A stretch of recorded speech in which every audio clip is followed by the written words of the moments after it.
让我们掌声有请黄子弘凡。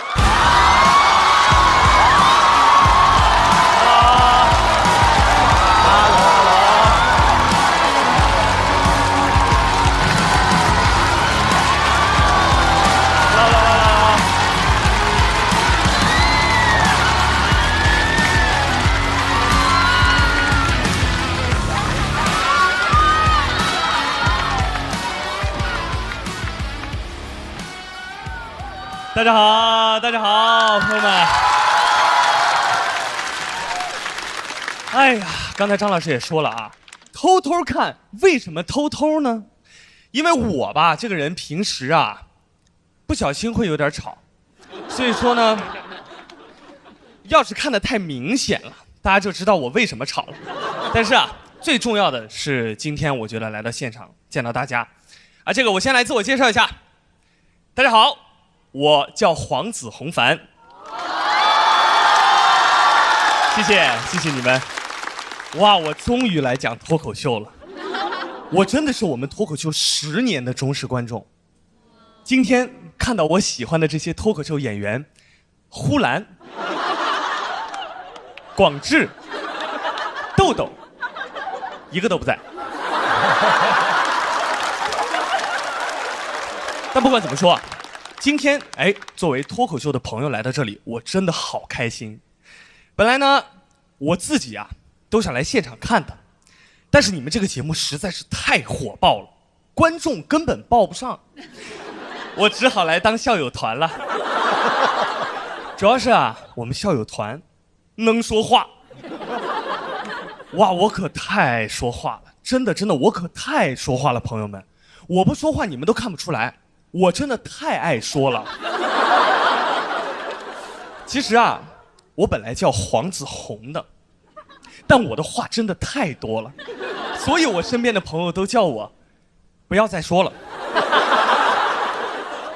但是我上学的时候呢，很喜欢接话。哦，我不是那种上课爱接话的人啊，我下课也爱接话。我上课接老师，下课接同学。放学我妈来接我，我接我妈。接话这个事儿啊，我真是从小接到大，我可谓是在家接父母，出门接朋友，4海之内接兄弟。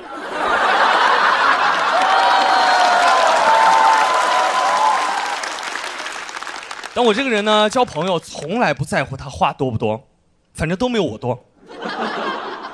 接话呢，我是很专业的。我会研究不同老师的风格，有些老师喜欢互动，有些老师喜欢文本，有些老师喜欢叫家长。别问我为什么知道，你都得研究，知道吧？所以说啊，今天我也研究了咱们校友团的老师们。哎呦，嗨，看看，3个爱唱歌的，都特别爱说话。娘娘老师特别不爱讲话，鲁豫老师特别会讲话，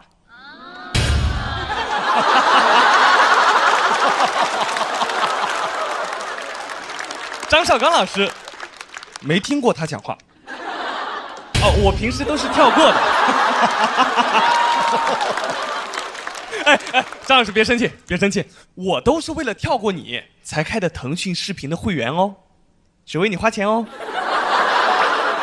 哦，对了，娘娘老师，你说你这么不爱说话，那你说话的份额可以让给我吗？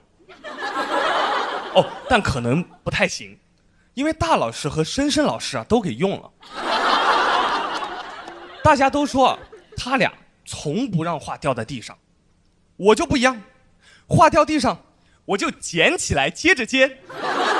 小时候呢，我妈就跟我说了，说掉地上3秒以内的话接了没事，超过3秒就都是脏话了。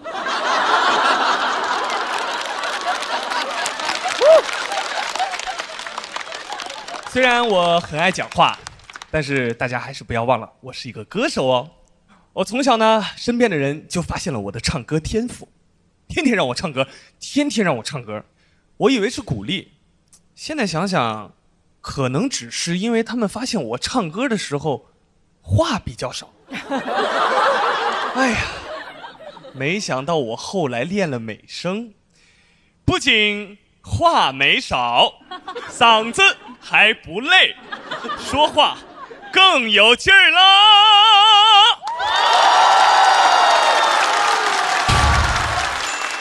谢谢大老师。那现在呢，这个唱歌也算是小有名气了。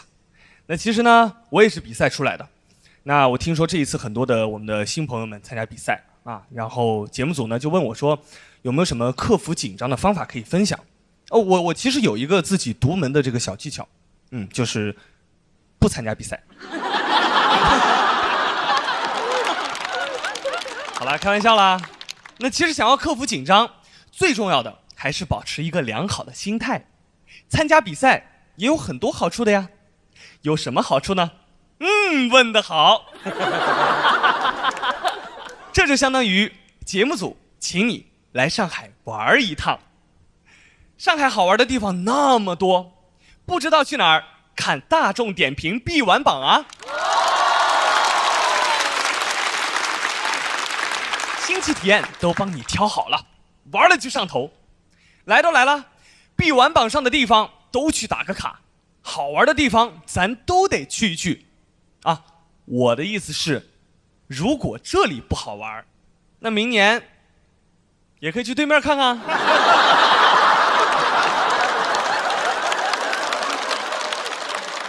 那说起来，我知道很多朋友们害怕比赛，就是害怕被点评、被比较。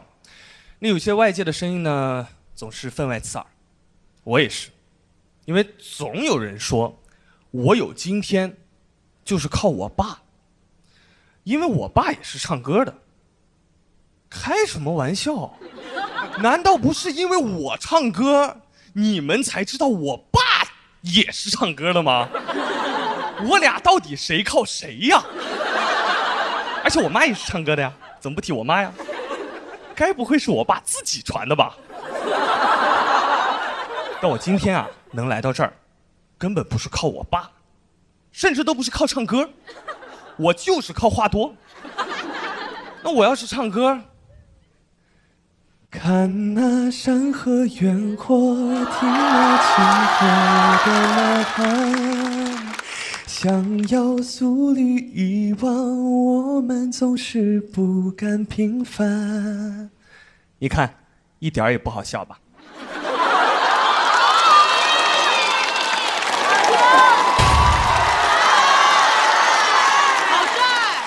就只剩帅了呀！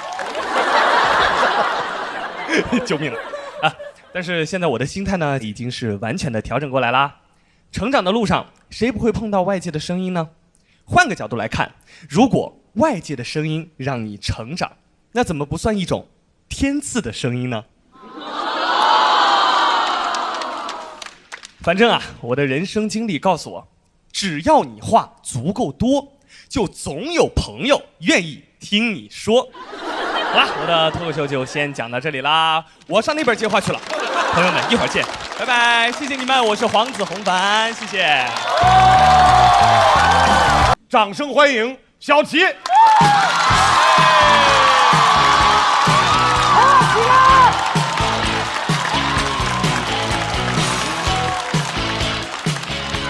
各位好，我是小齐。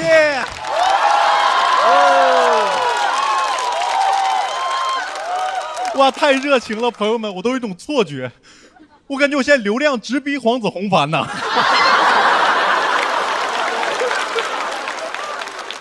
谢谢你们啊！跟各位分享点好消息啊，在我这个不善学习的家族里，我妹妹成为了第一个考上1本的。哇，1本 ，one book。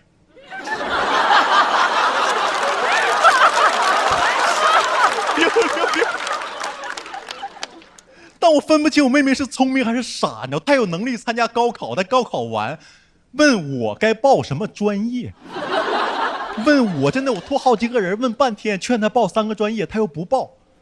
她说这3个专业本科没有。但真的很想帮他的，因为从小为了他好好学习，全家呵护，也告诉我要保护好这个妹妹。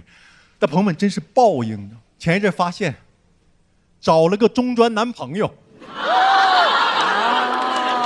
他自个儿还看不上自个儿了。谢谢你们。但我真不想让我妹妹找一个中专，你们能理解吧？对，但我不是歧视中专啊，我是了解。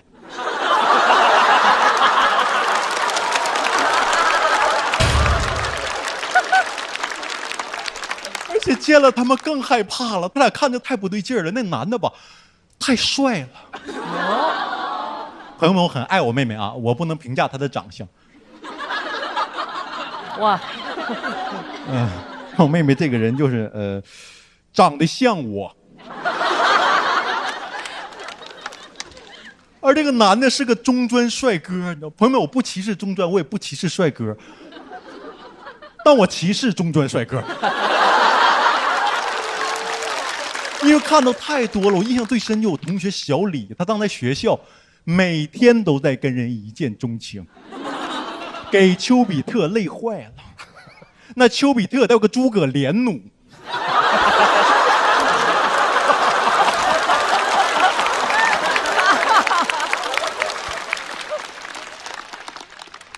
给不认识的人写情书，让我去送。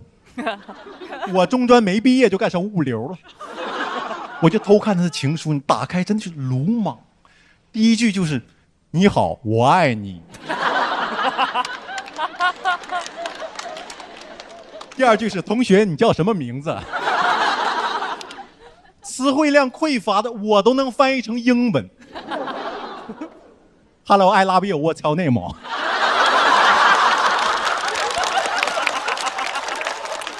那个操场指了一个人，我送完回来，他在那，哥们儿，送错了，但这也行。中专精神，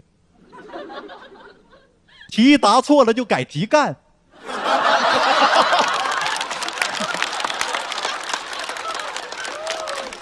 而且我妹妹选了一个最差的让我见她男朋友的方式，带男朋友来看我演出，不告诉我，也不告诉她男朋友我是她哥，给我吓坏了。你知道小剧场演到一半，我看到一个陌生男人在那边笑，哈哈哈，边盘我妹妹大腿。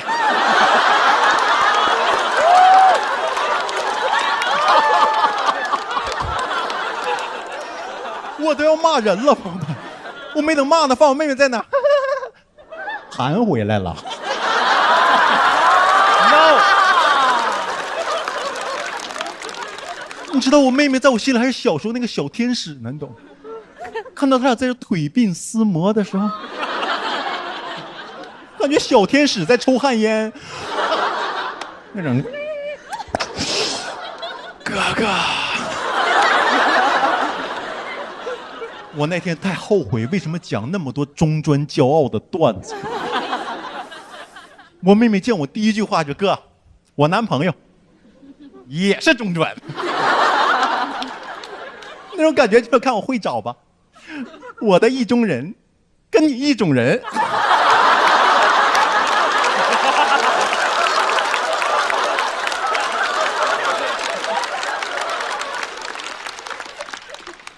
我感觉她男朋友像一面镜子，照出了我内心的虚伪。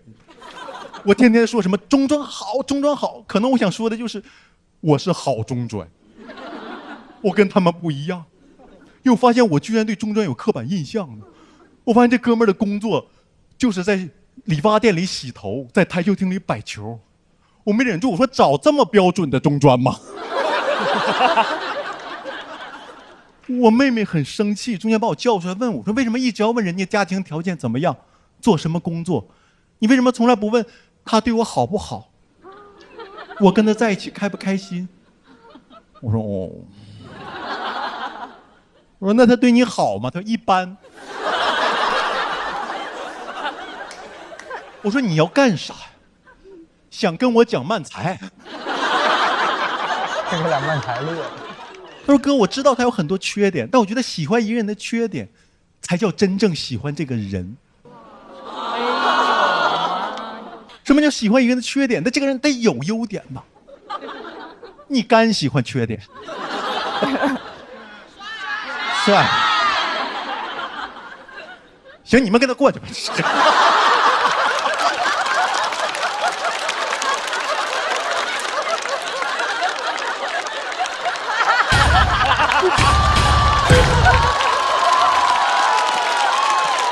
太紧张。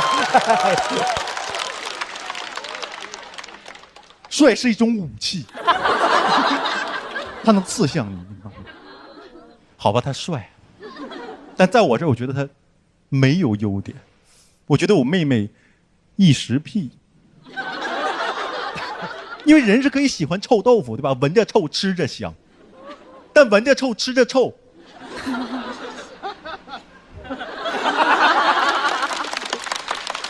但我妹妹其实有点生气，说你这个哥爹味儿这么重呢，能不能把架子放下？真的，我试着把哥哥的架子放下，但是没想到，跟这哥们儿聊得挺投缘的，我聊起中专来没完了，一见如故的。我发现他有优点，真的有优点，不只是帅。就中间我们在等第二场演出，然后观众马上进场了，空调坏了，所有人特别着急。只有他站在凳子上拿钥匙把空调修好了。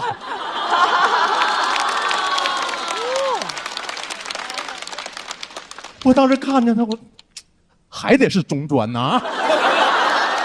我妹妹跟他在一起，起码冬暖夏凉吧。同意了，可能用不着我同意。其实我记得他俩走的时候给我妹妹发微信，我说觉得你俩挺好的。但我觉得你千万不要陷得太深，受到伤害，巴拉巴拉。我说一大堆，我妹妹一句话给我整懵了。他哥，我就看他帅，跟他玩玩。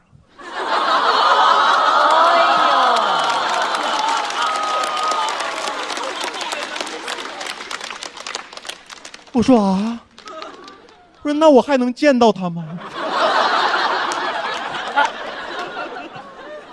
一见如故的。他后来知道我妹妹就故意气我，其实我仔细反思了一下，我真的没什么资格说人家，因为我女朋友也是一本。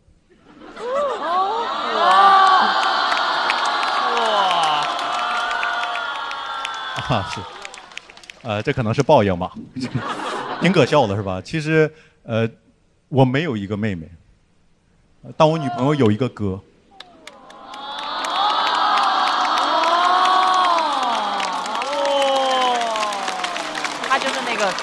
哥哥眼中的那个中专，我帅，谢谢。帅！我不记得那个中专生长什么样子了，但我记得他的名字。我是小齐，谢谢各位，拜拜。掌声欢迎史岩。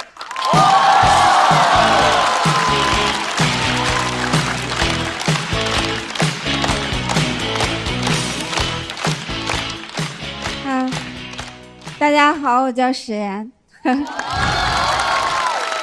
啥不敢大声说话？昨天讲完开放麦，我都崩溃了。真小齐跟瑞瑞他俩，我谁都接不住。但是小齐比较重感情，已经开始给我唱送别了。哎呀，我说那要不我就中间讲吧，因为我觉得冠军会在小齐和瑞瑞中间产生。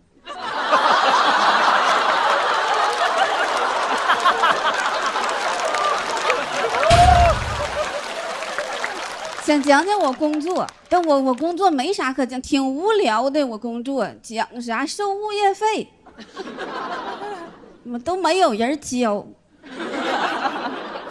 但是上完节目吧，这工作也没了，就是说我给人家业主整团结了啊，说我是物业的叛徒。我是叛徒，我不光背叛了物业，我还背叛了喜剧之王。对，上脱口秀这边找朋友来了，没有工作了。现在是一个全职的脱口秀演员。全职脱口秀演员呢，就是有活就接啊，没活在家。但是我跟他们还不太一样，我有家庭。我是有活就接，没活呢在家接着干活。我这活连上了，一天天的，整的都是一些这个脏东西。我不是否认家庭主妇的劳动价值，但如果这是个角色的话，我肯定不演。我讲脱口秀，我还挣钱呢，这都属于带资进组了。我说我图啥呀？就图为了跟男一号有吻戏呀。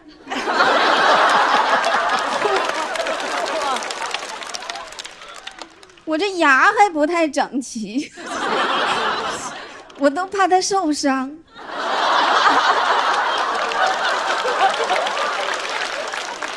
家庭主妇是非常重要的一个工作，但是如果它是一份工作的话，我也不可能给他投简历。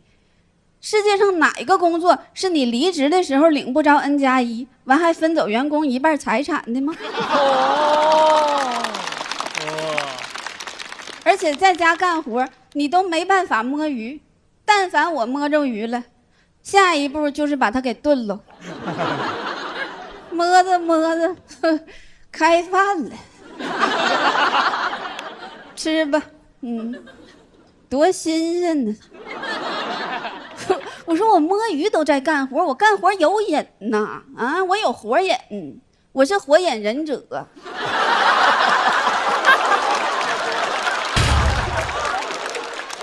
干活有瘾。我有一天在家洗澡的时候，就那个喷头喷我身上的沫子，我当时就觉得，我说这屋不能就我一个人干净吧？啊，眼前这个马桶我也得给它刷刷呀，这水就顺便嘛，就给它冲了。不是说自己多爱干活，但是家里的劳动工具它是这样的，就是它可以被我的意识控制。当我想刷这个马桶的时候，这个刷子已经拿在手里了。我当时是左手给自己搓澡，右手给马桶搓澡啊。你们东北那边流行这玩意儿，流行搓澡。哎，我说不对耶，好像女主人给自己干成女仆人了呢。我说我什么身份呢？啊，我就把镜子上那个雾气擦掉，我就问镜子，我说我什么身份呢？镜子说带资进组的保洁。哎，一丝不苟刷马桶。我说你就被抓起来被判刑了，都不会被安排这样的劳动改造啊。我当时就想起了我奶当了一辈子家庭主妇，走那天才算退休。我都能想象到她到那边的时候，人家问她你上辈子干啥工作的，我奶肯定跟人家说啊，我上辈子是灌篮高手啊，我一直干到世界尽头。哎，我说这好像不是马桶刷，这好像我奶给我的接力棒。我说奶呀，我不接力了，我也不扫地了，今天独自美丽了。明天就要创造奇迹了，感觉手里已经拿起火去了。终于整明白婚姻这个人间的游戏了。整的四六八句儿。恭喜你们再一次欣赏到东北风格的幽默喜剧了。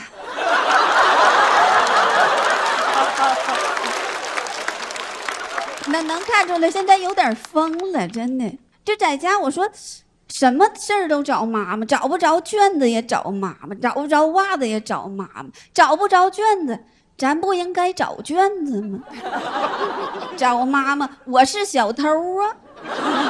我说要不你报警吧，给我抓起来，我想上那看守所里歇2天去。真的，我有的时候想起了那个被法海压在5A级景区底下那个白素贞，我就觉得挺羡慕。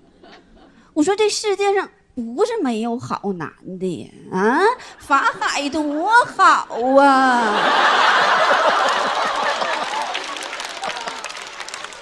他都不要求这个女的对他有感情，就单纯的想让他歇一会儿。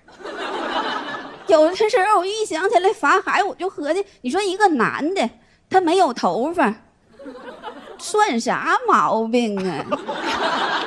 真不算啥毛病。我现在看见那种脱发的，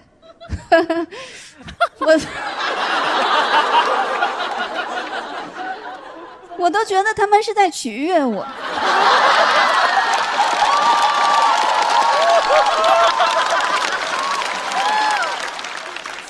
曹国立地成佛。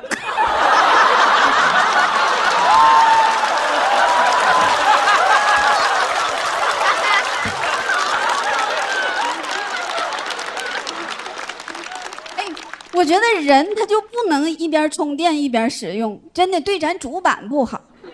那天我就出去开了一个钟点房，我就想找一个自己独立的空间，我想休息一下，但是心里也很矛盾，我怕被狗仔偷拍。我不是明星嘛，但是但是开过一次之后吧，就上瘾了，忒好了这。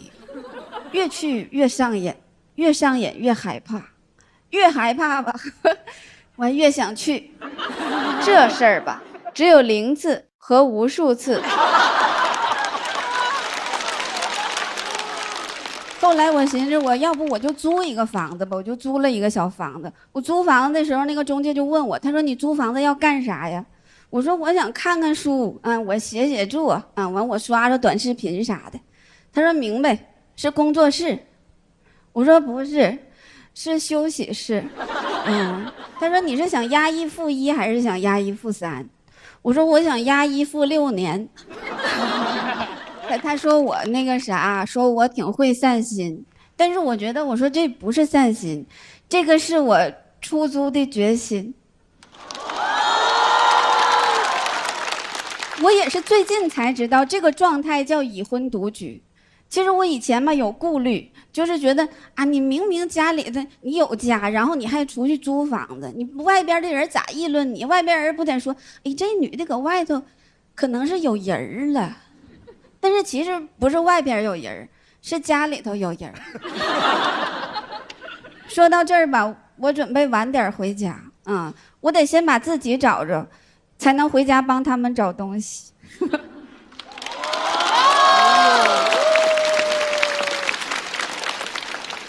所以不管这轮淘汰不淘汰，我都准备告诉家里，我录到总决赛了。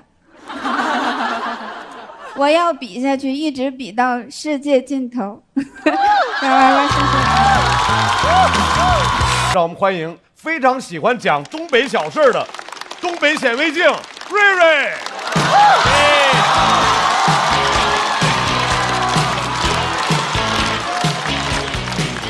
大家好，我是瑞瑞。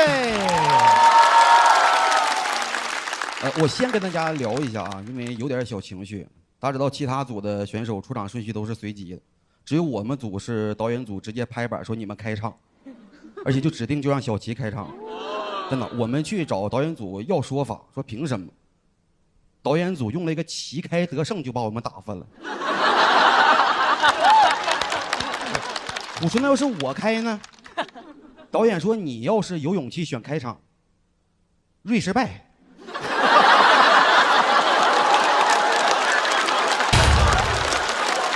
respect。好的，这个聊一会儿因为这是我第3年参加脱友这个节目了，但是我家里对我上节目的事没有概念。脱友第1季我来了，然后1轮游就走了。当时我给我妈打个电话，他们能不懂到什么地步我说我淘汰了，我妈的原话她说以后都不能讲了。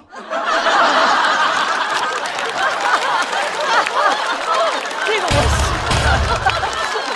以后都不能讲。我说怎么能比到终身禁赛这个地步呢？这太好笑了。他知道的说我 PK 没过，不知道以为我尿检没过呢。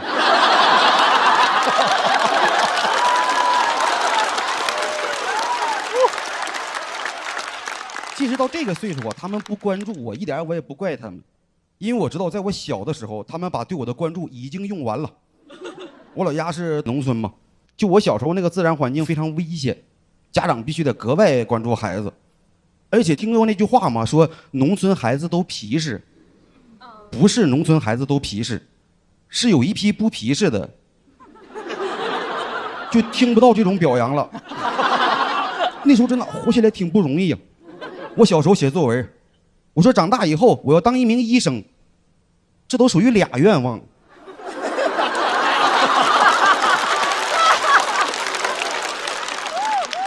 真的很多危险你根本就预测不到。你看小时候我妈带我下地去干活，她就怕我乱跑，她在地旁边给我画了个圈儿。她说你就在圈里玩啊，别出去。她说圈外危险啊，就在这里玩。她就干活了，但圈里实在是没有什么可玩的。然后我就发现离我不远有一堆干草，我就开始用石子打那堆干草，打了几下，从里边飞起一只小昆虫。我说是小昆虫，是因为那时候我不认识蜜蜂。然后我就又打了一下。当时你知道，说是蜜蜂，你根本就不用害怕，因为蜜蜂是益虫啊，它是人类的朋友啊。当我又打一下的时候，成千上万个朋友，真的就直接冲到我面前就开始围攻我呀。他们带着尖刺就来到我面前，你好像能听见他们说话呀。他们说：“喂。”相对，那就针锋相对。什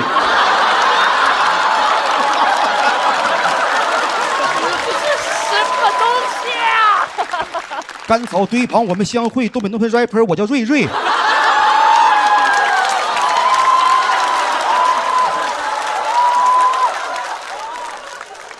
瑞失败。而且你不知道为什么90%的蜜蜂只遮头啊。真的，他们说现在的孩子是温室的花朵，你们当过花朵吗？你们当时遮的我就满地打滚啊，然后我还不敢出圈，我妈说圈外危险，她说。就我一个农村小孩啊，我有点不理解。正常你一个蜜蜂窝，你可以搭在树上、房檐底下都可以，你去干草堆里搭建什么美好家园呢？它都属于违建，你知道吗？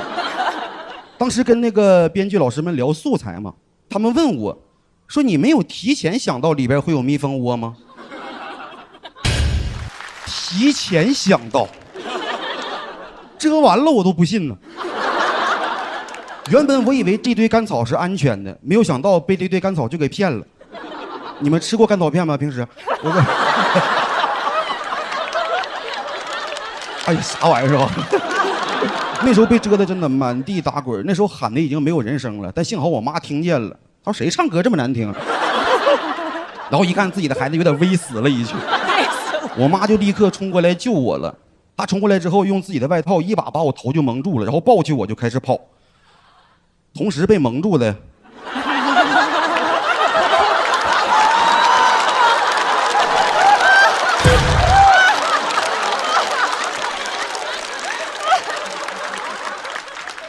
还有100多个好朋友。我说怎么朋友一生要一起走吗？这真的就那一天的经历，同时他就让我理解了什么叫密集恐惧症，什么叫尖锐恐惧症，什么叫幽闭恐惧症。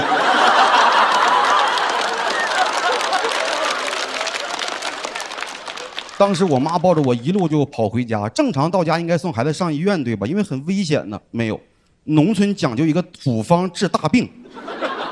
你比如说烫伤用牙膏，烧伤用香灰，遮伤用什么你知道吗？用大酱。就农村自己发酵那种大酱。我妈把我往炕上一放，然后去酱缸蒯了一碗酱。我姐就比我大1岁，也不知道发生了什么，拿一根葱在后边跟着。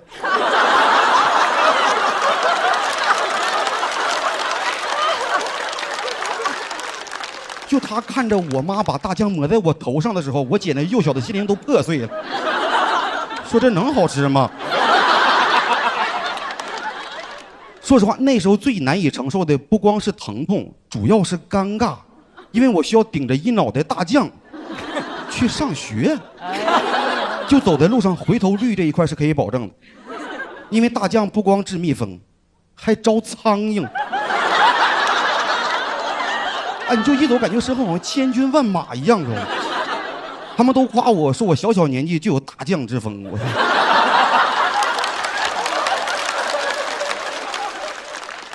然后到学校上课嘛，老师教我们成语，说谁能解释一下蜂拥而至，我都应激了。我开始出汗呢，我一出汗，顺着鬓角开始往下流黄汤啊。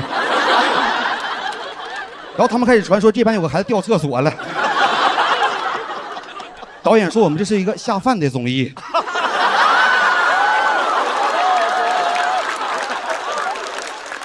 其实说实话，那个环境、那个时代被遮是事实，我只是觉得这种治疗方法就让我很尴尬。所以那天我们练作文嘛，在那个阳光明媚的下午，我在作文纸上写下来那句话，我说长大以后我要当一名医生。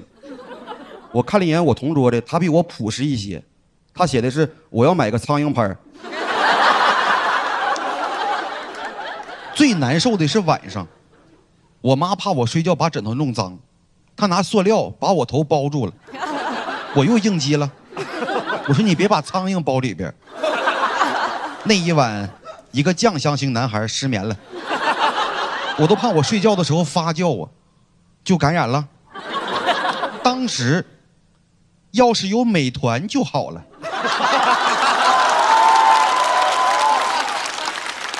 美团买药24小时1对1急送，太适合我当时的处境了。我需要的不是包头啊。是头孢啊！前一段时间跟家里聊天嘛，就聊到了这个事情，然后当时他们笑话我，就当时被蛰得有多惨，脑袋有多大什么的。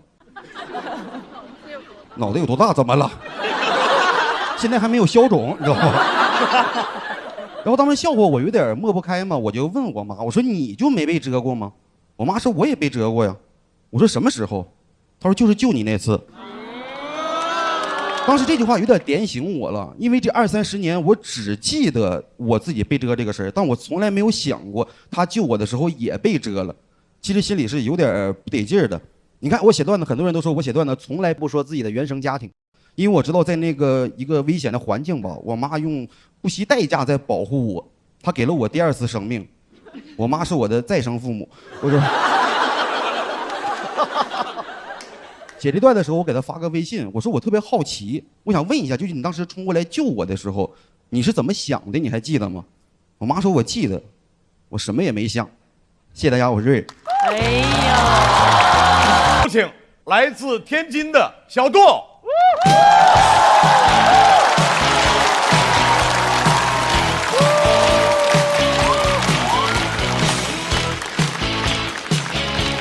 嗨，朋友们，你们好吗？我是小杜啊，然后演出就开始了。我先问大家一个问题啊，大家平时容易生气吗？不容易生气，是就是有气就憋着那种，你都惹不起什么的，还是就是涵养特别好？涵养特别好啊，那你真不应该来看这个玩意儿，真是。你的生活应该很美满啊，因为我发现现在很多人有气都憋着，我特别容易生气。我看到别人在憋着的时候，我就已经生气了，我就已经开始生气了。我天天生气，我有气就生，我有风我就发，我天天生气，每天睁眼就有40件事在等着我生气。就从每天第一缕阳光照到我脸上开始，我就会啊，窗帘有缝儿，就疯了。前两天跟一个勺打起来了，我点外卖点了一碗汤。然后花1块钱买了一个环保勺，拆开之后呢，我发现这个环保勺它是一个木质的、平平的、几乎没有弧度的板儿。我拿着这个鸭舌板儿，我说我勺呢，但我也不是个傻子，我知道他们管这个叫勺。我第一反应就是给商家打电话，我说喂，您好，9357，刚才点外卖点了一碗汤，配了一鸭舌板儿。我想确认一下，贵司理解的喝汤和我理解的喝汤是一个意思吗？你们指的喝汤是蘸取汤液之后均匀涂抹到舌苔上吗？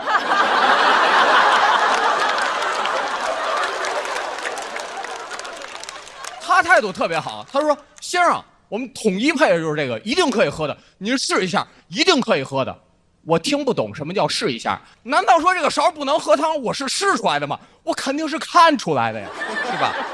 而且这个勺它实在是太平了，我想象不到它有什么试的空间。难道说它这个勺其实是一个海绵勺，对吧？接触到汤汁的一瞬间，砰的一下吸干碗里所有的汤汁，发成一个大水球。我当时他颤着微往嘴边送，刚要喝，巴滋我一脸，我一边擦一边打电话给道歉啊，真的可以喝汤，真的可以喝汤。我试了一下，果然不是一个海绵勺。就是一个小板儿，而且因为勺太平，舀汤的时候汤会顺着木材的纹路流到我胳膊肘上。可能您听到这儿，您觉得，哎，你生那么大气干嘛？你直接端起来给他喝了不就得了？不行，朋友们，因为我花了1块钱，我买的这个勺，你商品名叫勺，你就应该 do some 勺性。do some 勺性。而且这个勺现在已经在我家里，我不知道怎么处理它，我不能直接把它扔了，因为我花1块钱买的，我扔它等于直接扔1块钱。在全国人民每个人给我1块钱之前，我是不会随便扔1块钱的。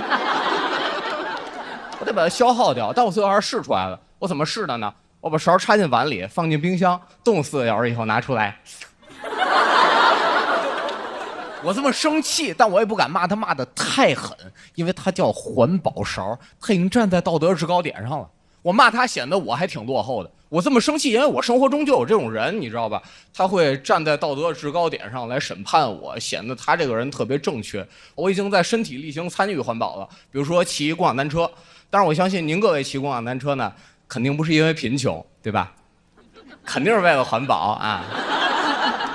我也骑。我夏天的时候扫一辆共享单车，骑10公里去上班。到办公室我太热了，我刚拿起遥控器对准空调，我同事冲过来，啪，用肉身把空调护在身后。他说：“你知道吗？就是因为你这种人，地球的平均温度比160年前提高整整0.6度。”我说：“所以人类才发明了空调，啥？”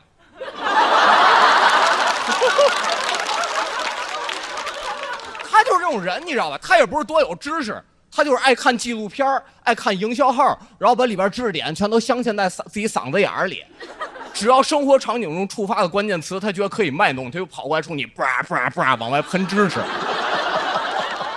我养了一只柴犬，我之前有一次把它带到公司，同事围过来啊，它好可爱啊，它在笑啊。这个人赶紧跑过来，不是的，你们知道吗？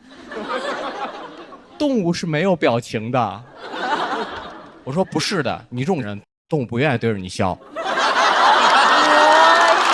的妈呀！他一套经典理论，你们可能听过，说你不能吃牛肉，因为牛会排放温室气体，北极熊会死掉。我中午拿起双击刚这样咬一口，他这样盯着我，刚才一只北极熊死了。我说我随200，吃席我就不去了。他后边有点魔障，你知道吧？他什么肉都不吃了，变成了一个纯粹的素食主义者。当然，如果您吃素是因为身体健康考虑，或者说因为信仰，我觉得都没问题。但是他会上网去劝人吃素，他劝人的方法非常的极端。比如说你在网上分享美食图片，他会在评论区用 AI 生成相应动物小时候的图片来道德绑架你。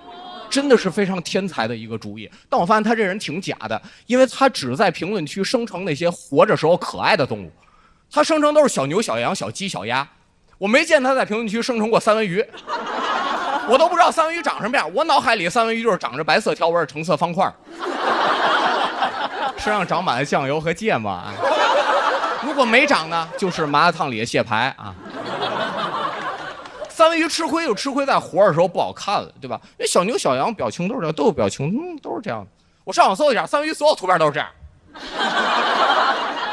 三文鱼吃亏就吃亏在长得不好看，难道三文鱼就没有童年吗？有，三文鱼童年是鲑鱼子，更好吃了。但是现在像我同事这种人，他现在越来越多了，你知道吧？他们这帮人已经在轻微的改变这个世界了。他改变了很多产品的设计，比如说纸吸管。我真的很烦纸吸管，纸吸管最烂的地方就是它真的会烂。你拿过来写着可降解，一半降解在饮料里，一半降解在你嘴里。自打推广纸吸管，我现在喝饮料我都是看着表喝，因为30分钟以内还是饮料本来的味道，喝到后边喝什么都是纸味的。前半杯芝芝忙忙幼幼，后半杯快快递递合合。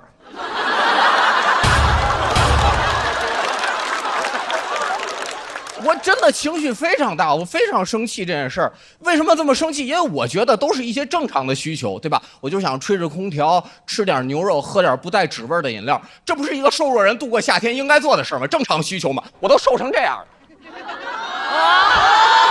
我吃点牛肉怎么了？这不是一些正常的需求吗？这，以为里边没穿呢是吧？啊，没什么可看的啊。一些正常需求，我只是一些正常的需求，但是慢慢就变成了一个没有道德的人，显得我好像是个反派一样。我反思一下，我一天唯一做错一件事，就是昨晚上窗帘没拉好，剩下都不怪我。为什么生活越来越艰难呢？行吧，我是反派，我要是反派，我想溜进他们存放纸吸管的仓库放一把火。他们救火的唯一方法就是每人发一个环保勺，让他们往上面舀水。讲到这儿，朋友们，谢谢你们，下期见吧。掌声欢迎 Seven。加油，齐和铁！Seven。哎，你们好，我是 Seven。哎，特别开心啊！自我介绍一下，还有工作，在上海工程师。我真的一直特别不喜欢咱们节目录节目收手机这种规则。我领导随时会找我。上一轮就是我领导给我发消息问我截止到周四的用户数据，我看到消息的时候，周四已经截止了，完全不知道怎么回他，我都有点想问他哥是要哪周四的但是不回又很没有礼貌，我最后跟他说的是晚安。晚安。我这几年跟我领导关系一直很微妙，就一方面这几年一直在台上说他，还让他生气，另一方面又会当面给他要他最喜欢的张绍刚老师的签名。我们一直能维持关系，全靠张老师。黑夜里的一道光，我的救星张绍刚。绍刚老师人中之芳。真的谢谢张老师，我一直以为我跟我领导的关系能一直这样维持，直到去年在台上狠狠说了他一顿，说他说不清需求，跟 AI 说你把什么帮我弄一下，领导被我戳中了。但是他没有直接训斥我，是我们公司后来开一个自我反思会，那天每一个人要说一些自己的缺点，我领导说他的短板是说不明白需求，我当时吓得开始说胡话了。我赶紧偷偷问我旁边同事，我说我要不一会儿就说我的短板是造谣他说不行啊，这是你的长板但是人在危机关头脑子转得很快，我当时一直在思考我要说什么，我最后想出了一大段话，说的还挺成功的。我最后说的我的短板就是经常不理解领导的良苦用心有时候领导给我一些开放性的指令锻炼我的能力，但我却总渴望机械性的执行，抹杀自己的潜能。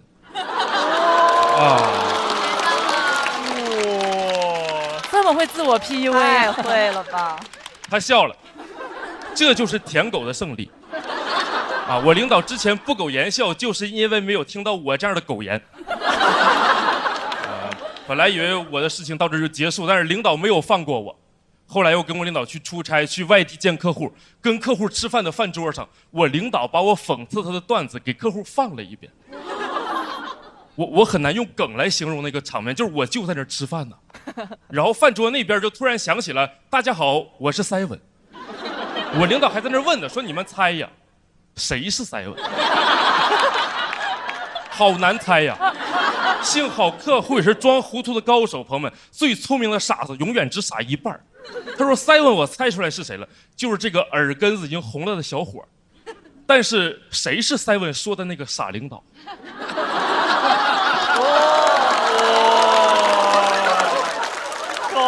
高，实在是高。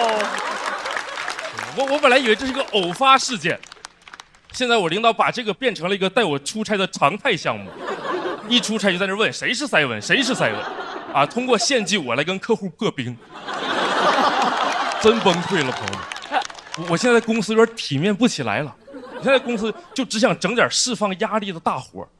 我现在看见同事已经不说早上好了，我现在到工位我就在那儿早晨起床拥抱太阳，让身体充满灿烂的阳光，库里库里库里库里的。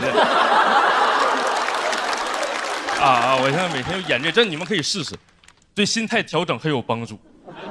领导后来再带我出差，在那问谁是 Seven， 我已经不在乎了，谁爱是 Seven 谁是 Seven， 我是奶龙，你知道。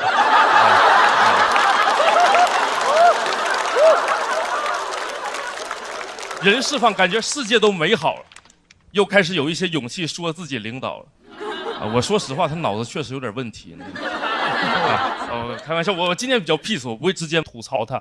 我想给他买个电脑，真的朋友们，我真的想给他买个电脑。伊布斯总是用手机微信预览我的 PPT， 然后说我格式不对。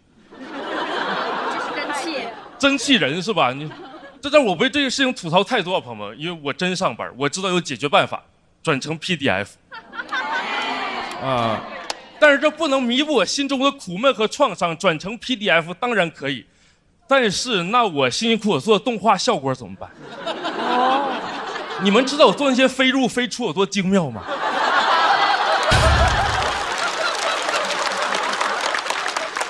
还有那些旋转和放大，我站在那个会议室里看这个枯燥无味的 PDF， 满脑都是自己 PPT 里的动画效果，满脑子都是。满脑子都是。这是弹跳啊，这是放大，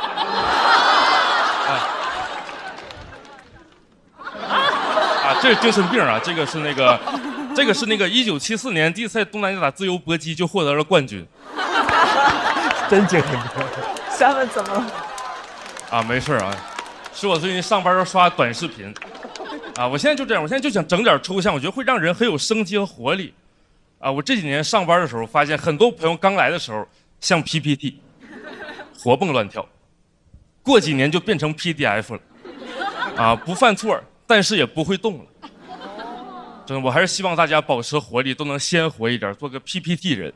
就你别管别人说你格式对不对，咱们把自己的动画效果留住。其他没什么想说，主要就是想说感谢聆听，谢谢观赏 ，thanks。然后最后也给自己加了个动画效果，我准备这么下去谢谢大家，我是蔡文，讲完了，拜拜。让我们掌声有请00后的小人儿，专讲小事儿，小五。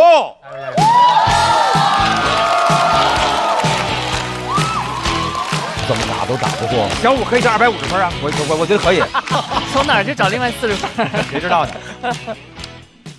？Hello， 大家好，我叫小五我叫小五。大家也看出来这个战况了，异常不激烈。我感觉大家吃完第3鲜，我们3个在收盘呢。太牛了！瑞瑞比完之后，Simon跟我说，他说没事儿，抽到了也不怕。小杜上完，我说你还怕不怕？他说没事儿。大家也能看出来，我们这个队要是输了的话，可能会面临解散。就解散吧。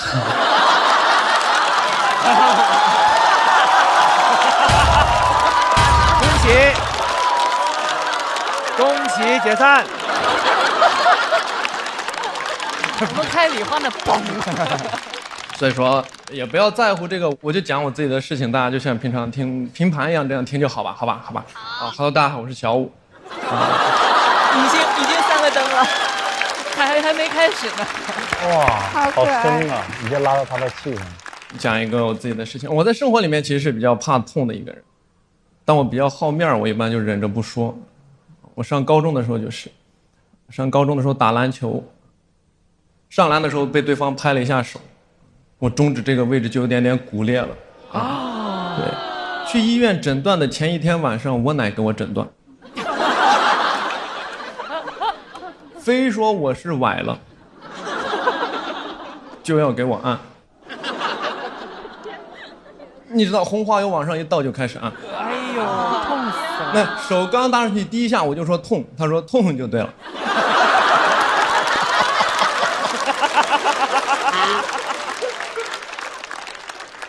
边按边说那个什么痛则不通，通则不痛。我说这句话能放在这儿用吗？我的天！就这么给我按了1个多小时。很多人都不信，说1个多小时也不反抗一下，反抗了。没有用，为啥？他用腿把我这个手锁住，你们看过那个巴西柔术吗？那脚卡到胳肢窝里给我锁住啊！我本来只是叫痛，我后面只想叫个开锁。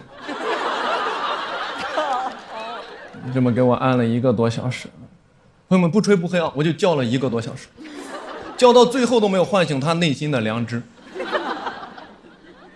按到最后都给他按出自信了。为啥？开始反过来问我来了。他说：“哎，你怎么不叫了？”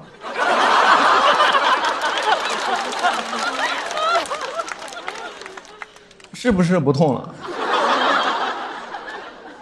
我说我叫累了。那1个小时谁受得了是吧？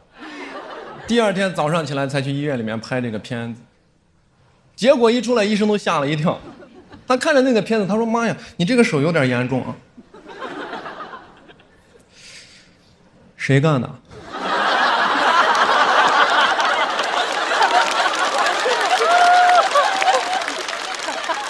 我说你要是现在问的话，我不知道。他说你这个要早点来，早点做手术。我说你开玩笑，我早点来都不用做手术。他说那肯定要做，不然会有这个2次创伤。我说3次。最后给这手里面打了2根钢钉进去，对，拔这2根钢钉的时候，朋友们遭了老罪了。为啥？因为我特别讨厌这个医生啊，他带着答案问你问题，那就等于没有征求你意见，对吧？他看见这个伤口不大，他捏住了，他说：“哎呦，你这个就不用打麻药了吧？”我说你问我，哎，他说句毫不相干的话，他说没事，男子汉大丈夫，不用打。我说你激我。朋友们，我那年17岁啊，17岁什么年？你最受不了谁激你了，对不对？你再说2句，你把手割下来都不用打。我后面怀疑当年关羽刮骨疗毒的时候，是想打麻药的。华佗非在旁边说：“哎，我治了那么多人都不用打，将军你打不打？”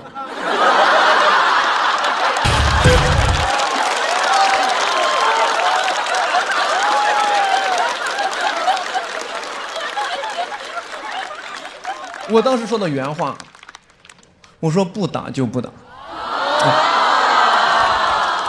说完感觉自己太帅了，我的天，对吧？但你说完就后悔，为啥？他直接从旁边那个抽屉里面拿了一个刀片出来，叫我把这拉开去拔这个钉子。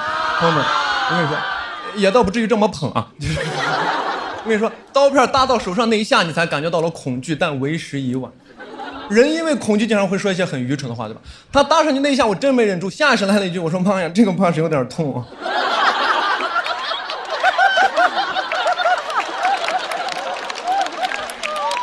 笑死了，这个。他还在旁边给我打气，他说没事，男子汉大丈夫，不怕痛，噌就拉开，那个血汁就溅出来。紧接着我说句更愚蠢的话，我说哎呦，怎么有血？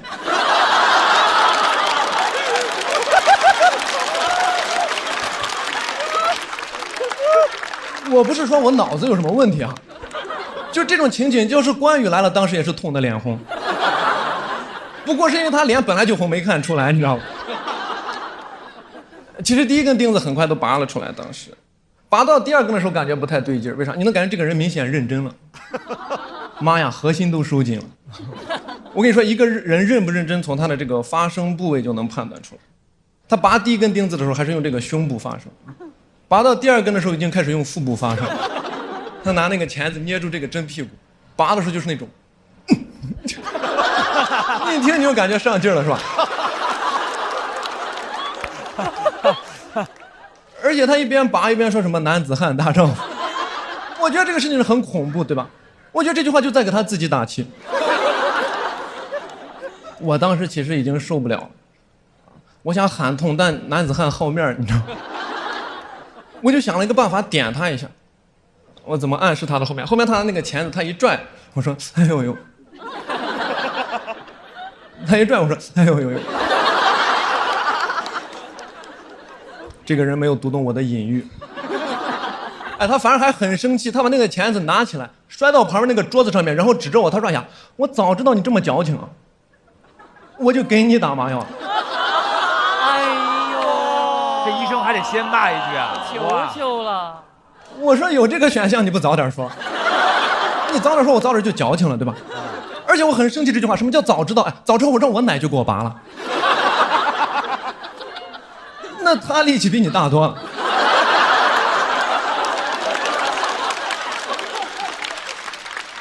那个人他不会关心你的这个感受。我当时手还在流着血，他转身去了另一个科室，半天回来拿了2管麻药，摔在我面前开始问我问题。他说：“哎，你现在打不打？”我说这个问题很难回答，对吧？因为当时把我给问懵住了，我也不知道我这会儿该不该打了。我实在没有办法，我就问我爸爸，我还有个爸爸。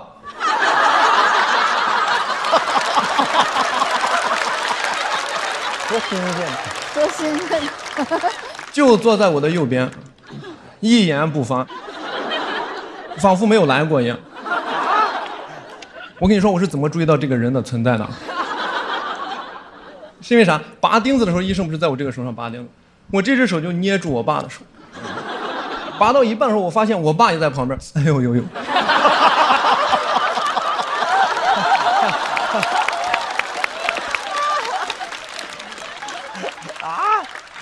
征求他的意见，思虑良久，他看着我的眼睛，他说我都行。我说那我也都行。他听出来我有点不开心，他说那要不咱就不打。我没想到一个人能连续2次猜中错误答案。他的理由也很清晰，他说因为打麻药也痛，所以为了降低疼痛的总成本，最后决定不打啊。我跟你说这句话我第1遍都没听懂。但我最后还是忍着把第2根钢钉还是拔了出来。就在为这个事情到这就结束了，没有，还有最后一个环节，就是要给上面倒酒精消毒。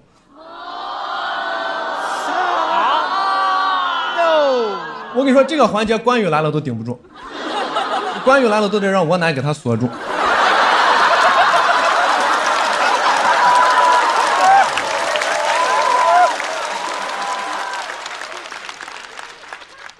但其实倒上去内下还不痛啊，是因为手已经拔钉的时候已经麻木了，对，已经麻木了。但是有种不一样热热的感觉，手上，但心已经凉透了。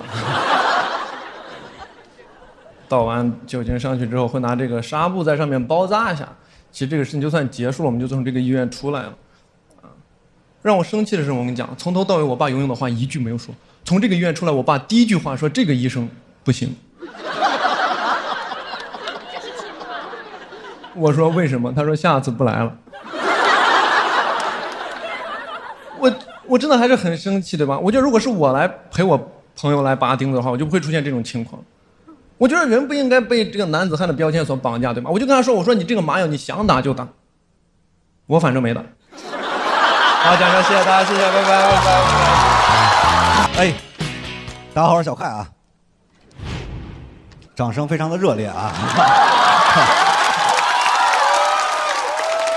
我也理解啊，我这几年其实一直感觉人生进程加快了好多，可能是因为开了俱乐部，总是走下坡路。幸好我是一个北京的拆迁户，多少还有点底气。但是谁能想到，俱乐部赔钱的这2年，房价也降了不少。幸好我提前做了些准备，买了不少基金。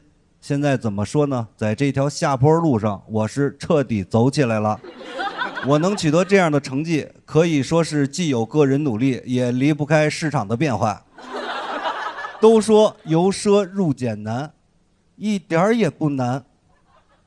以前我一直觉得坐地铁特别麻烦，现在我精通。我觉得入俭就和安检一样简单，你把这个包袱放下就过去了。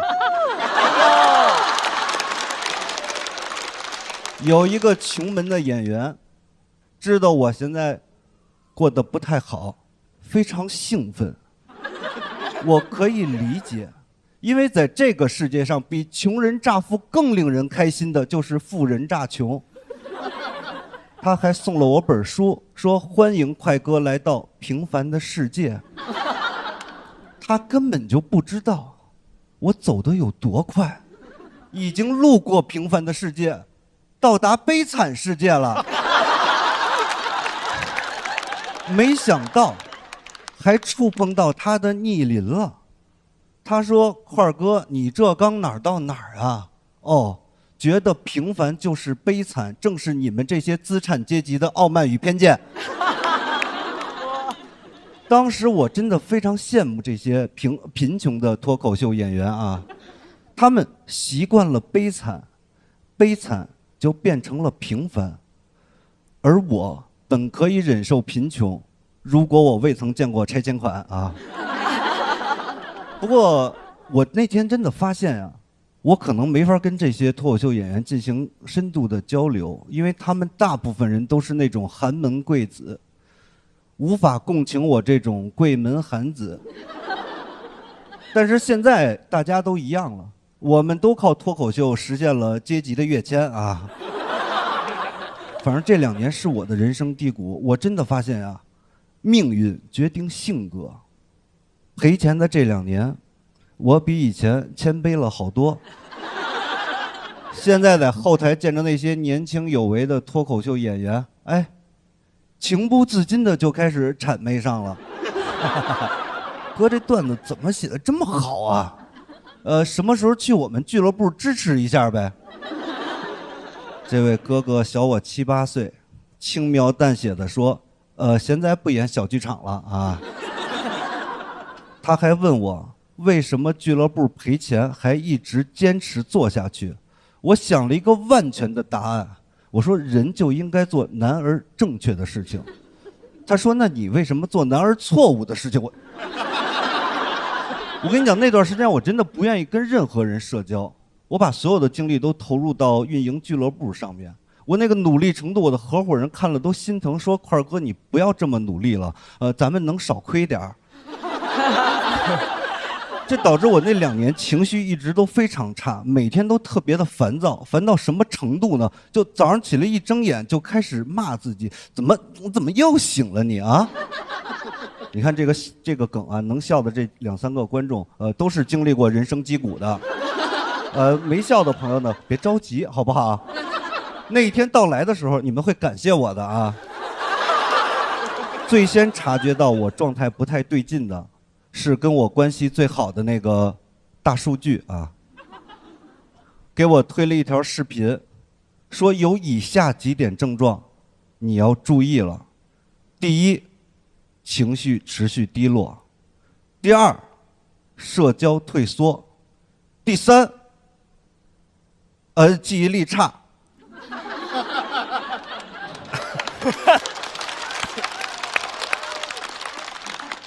第4，自我怀疑；第5，无法理解别人的感受。你知道，当这些症状明确地列在我面前的时候，我已经拿最好的心理做了最差的打算。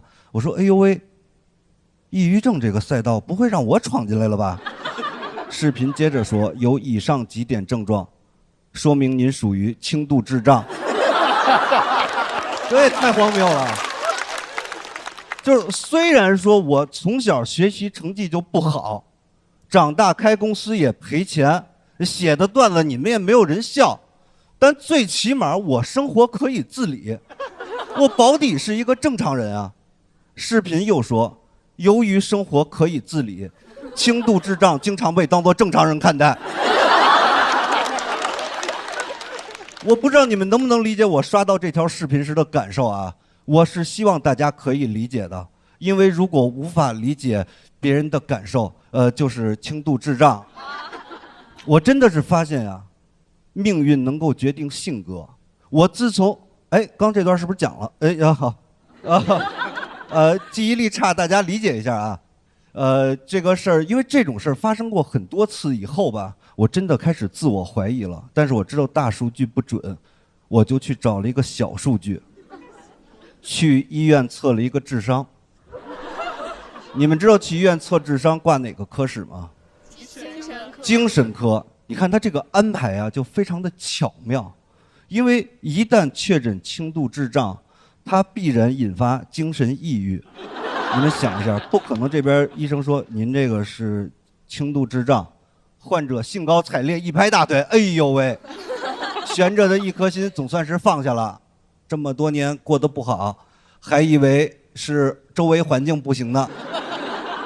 不可能，我到了那儿以后，跟医生简单的交谈几句，他给我开了一张单子，让我过一会儿来复查。我拿着这张单子呀，在楼道里看了5分多钟，因为临床症状那栏写了一行字，实在是太过震撼了。他写的是患者自觉愚蠢，要求进行智商检测。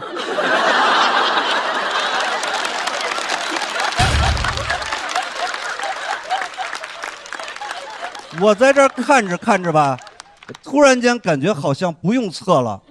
你们想啊，他写的是患者自觉愚蠢，那是不是说明医生不觉得我愚蠢？我觉得我太聪明了。后来检测结果也证明了这一点。结果出来以后，我第一时间给我的合伙人发微信，我说今天呀，我去测智商了，高达126。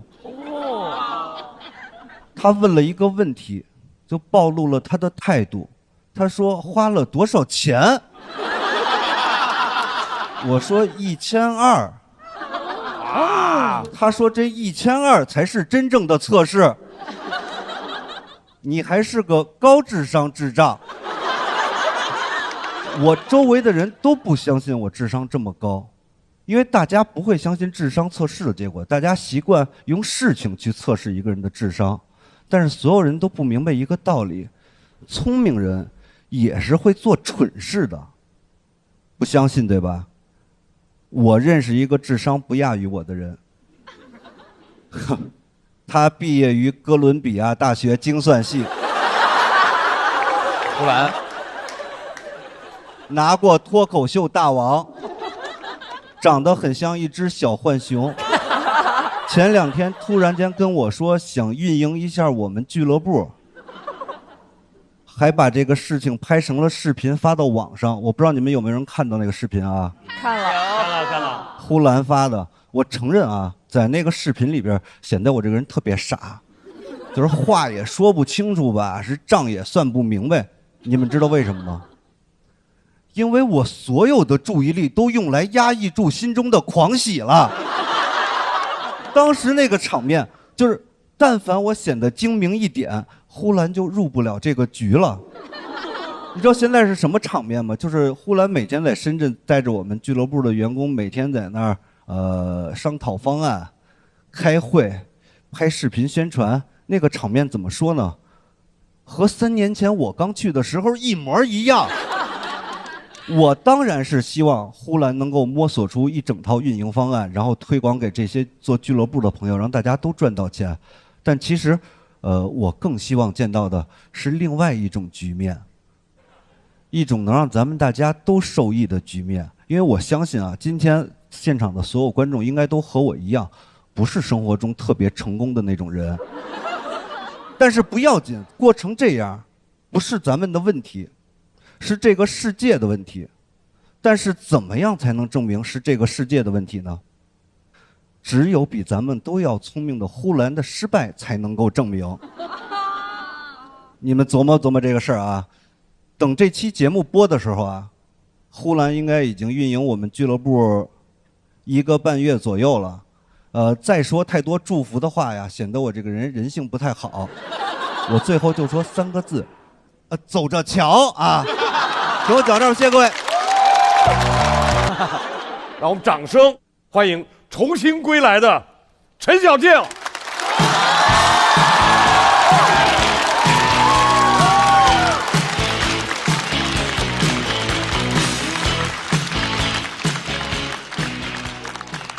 大家好，我是陈小静。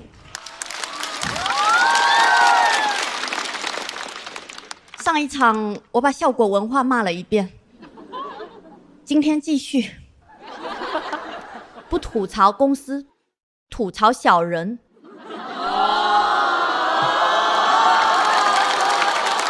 哦，这么共情，怎么了？之前我跟一个演员朋友分享我的段子，他觉得特别好，好到他自己上台就讲了。谁呀？一会儿解答。我说你干嘛？这是我的。他说没有了，我就是帮你试一下。我就试一下，我傻不傻嘛？这几年我发现我小时候学的美好品德，都成了我在社会上的弱点。我真，同事套我话；我善，老板欺我弱；我美，确实。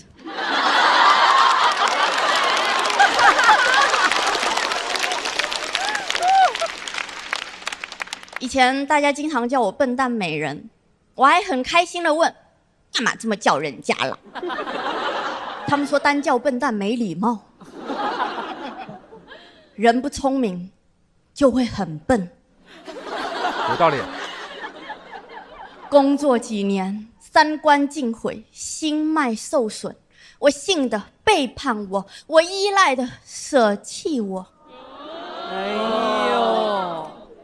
所以在我30岁那年，我决心改变这一切，我要黑化。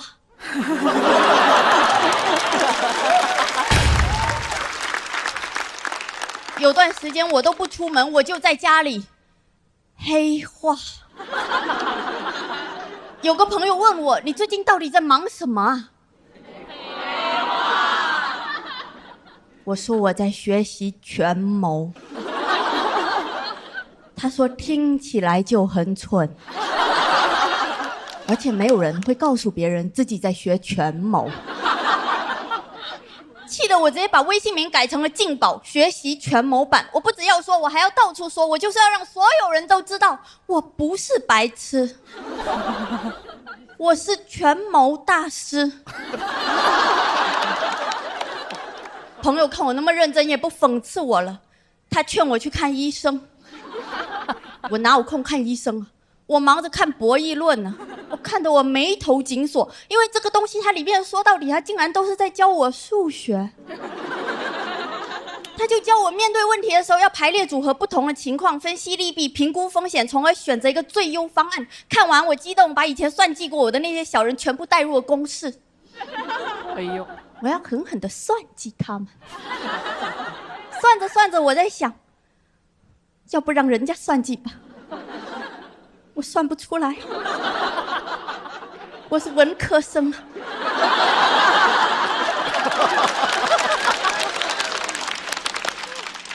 算到后面，我只能说算我倒霉好吧。我突然很佩服那些小人，就之前我觉得人家心术不正，这下我突然觉得人家害我也挺不容易的。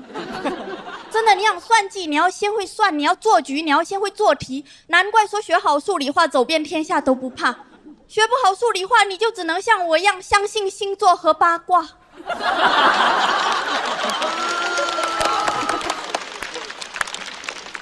算不出来，我就只会每天在小某书那种遇到小人怎么办的帖子底下跟着发小人滚开。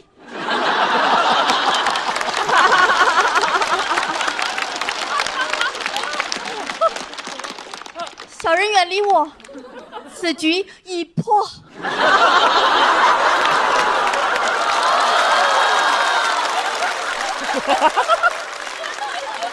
太可爱了，小静。我开始看各种兵法，我发现那些兵法每一计的核心其实都是在教人伪装，就是反间计要制造误会，空城计要假装淡定，苦肉计要有破碎感，就是建立信任，然后打破信任。看完我去魅了。除了看书，我还海量刷剧，正统权谋剧哦，不是那种骗傻子的爽剧。那种正统权谋剧，他演员都不是花瓶，剧情都不低能，也没有狗血的爱情。老实说，不是真心变坏，根本看不下去。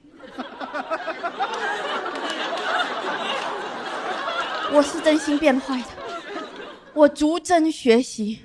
我早上大明王朝，下午雍正王朝，晚上康熙王朝，我天天上朝。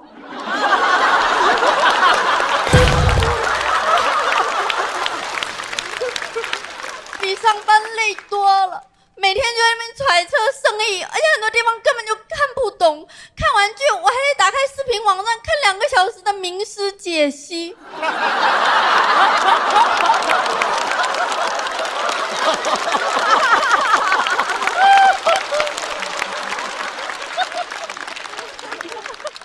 为了学进去，我还要每天写错题集。就是我今天做错了什么，按照权谋我应该怎么做，这个我就不跟你们分享了啊。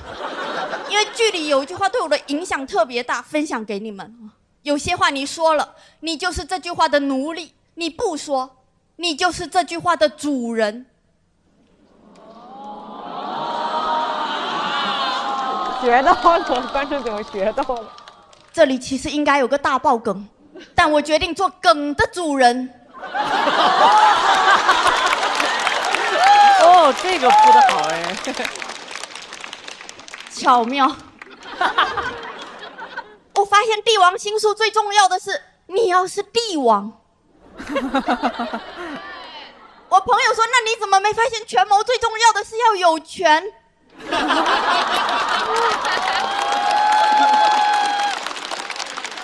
醍醐灌顶，没有权有谋用。有谋用啊！那我们普通人不学权谋，应该学什么呢？我想到了，学维护权利。老实说，学完权谋之后，我什么都没得到，还得了疑心病。我甚至都理解曹操了，什么宁叫我负天下人，休叫天下人负我，他就是破碎了。什么吴昊梦中杀人，他就是没有安全感。心疼哥哥。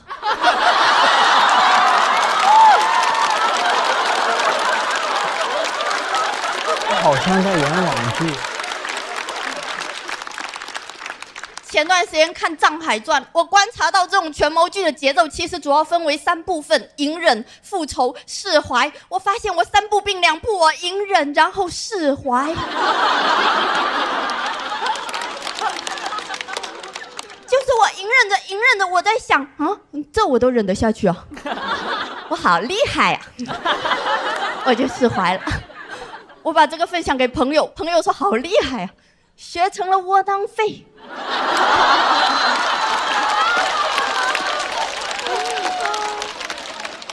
我没生气的啊，因为我并不想当那种无能狂怒的人。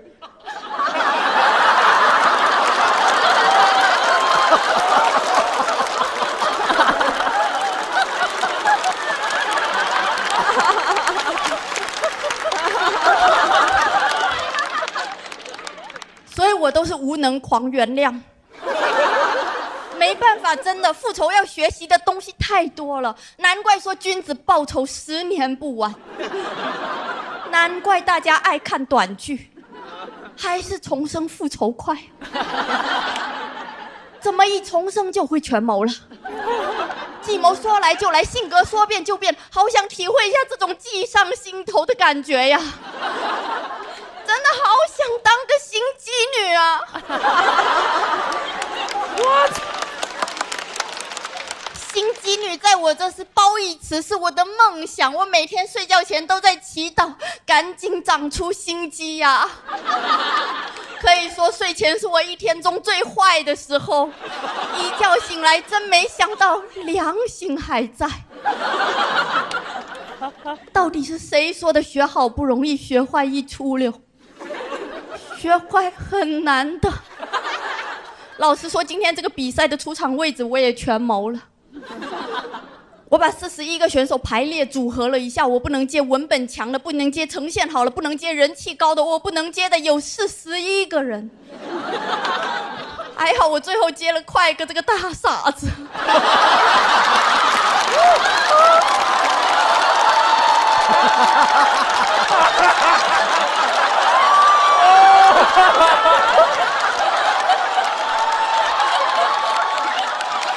感谢快哥的科举。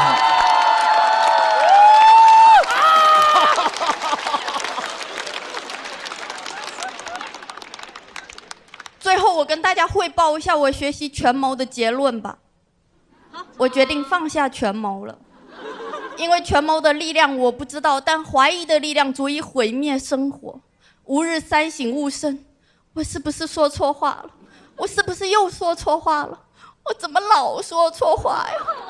压力好大呀！难怪古代太后没说2句话就哀家罚了。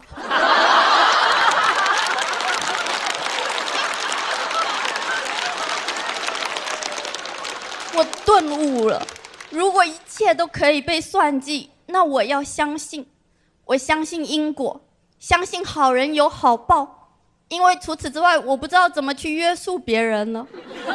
相信正能量就是我们普通人最大的权谋。我最相信的是老天爱笨小孩。哎呦，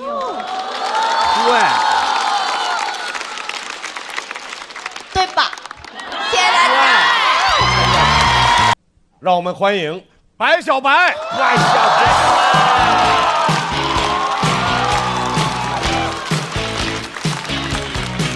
Hello， 大家好，我是白小白。来之前，导演告诉我说，我们这个脱口秀的形式都是站着说，你作为歌手跨界，能不能来点不一样的？我站着说不让我倒立唱啊，是不是这样？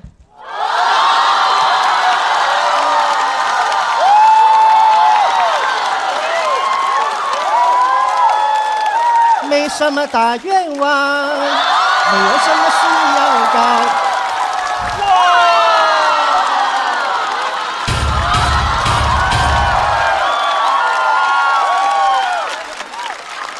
太震撼了！我是职业歌手啊，知道为啥只唱2句吗？版权明白吗？啊，跟他没关系，主要我挺不住了。我从小呢就有唱歌天赋，从小呢就是什么老爷搬大寿啊、三姑家乔迁，我都上去唱，现场还有乐队伴奏，唱完了亲戚还给我塞2块钱。你放现在这不就音乐节吗？5、6岁我就接商演，听说现在好多演员5、6年都没接着商演，你们你们家亲戚都不办事儿是吗？6岁我就写原创歌曲，我写的还是情歌，我给我爸看，我爸特别惊讶，儿子，你想结婚了？我说爸，你惊讶的不应该是我会写歌吗？我跟我爸说不明白，我就跟我妈说，我说妈，我想学音乐。我妈说特别支持我，妈给你找个好学校，不光能学音乐，还能学舞蹈、乐器、口才、表演，咱艺多不压身。我以为我妈给我送国外男团去呢，到那一看，2人转剧团。我说妈，我不想上剧团，我想上音乐学院。我妈说音乐学院不好。我说咋不好？贵。1年7万，我给你找这1年才1万，你能学7年？哎呀，2人转剧团是真专业，什么手绢、乐器、二胡、翻跟头、打把式，什么都教。他就是不教唱歌。我说我来学音乐，你这学2人转我不想学，以后怎么做音乐呀？这以后加入2手玫瑰吗？这是。我就找老师去了，我说老师啊，我想学歌，我6岁就写原创歌曲了。老师说你先踏踏实实的，原创之前呢，咱先学会翻唱。我说怎么翻唱啊？老师啪就翻个跟头，然后就唱上了。翻唱。我说老师你先回来，别翻。老师说不喜欢是吗？那教你说唱好吗？我说行啊，来。说一个到一个，想起哪个说哪个，哪个说好都不错。说的是，我说别说了，再说我就退学了。我说这啥呀，老师你能教我正经歌吗？老师说那教你情歌好吗？送情郎啊，一送送只在大门啊东啊。一国不压死。2人转会的多，我说再给我送走了。哎呀，在那儿坚持了2年，就逃离了这个环境。毕业之后呢，我找了一家唱片公司面试，那老板就问我：“小伙子，你有什么演出经历呀？”我说：“我演过音乐节。”老板说：“不能啊，这片音乐节这几年都是我做的，没见过你呢。”我说：“我干的比你早，6岁就干了。”老板说：“你在哪儿演音乐节？”我说：“就是就马家堡、王家屯、麦田屯音乐节。”老板说：“那你还会什么才艺？给我表演一个。”我当时就给他表演一个翻唱、说唱和宋庆郎。老板说演得非常好，我给你推荐一个二人转剧场去演去吧。兜兜转转，我又回到了二人转剧场。那帮二人转演员是真厉害，一个个的包袱炸，效果好，观众都站起来鼓掌。只有我一个人只会唱歌，什么都不会，显得我格格不入，就跟现在一模一样。啊！但是二人转的观众跟脱口秀的观众还是有很大区别的。脱口秀的观众一般看完不满意写个report，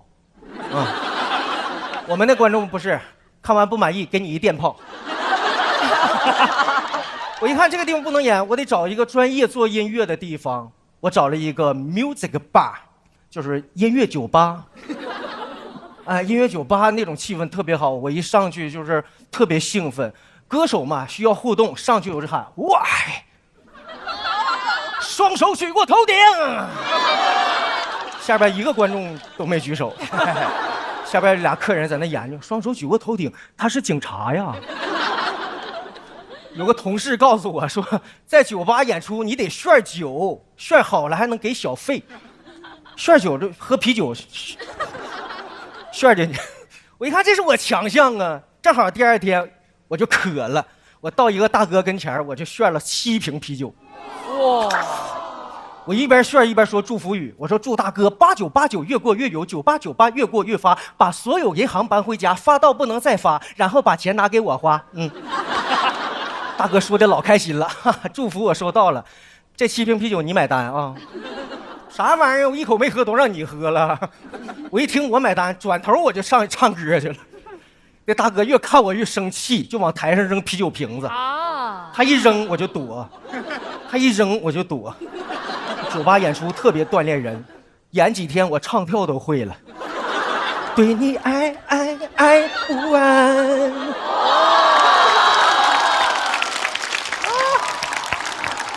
绝活脱口秀。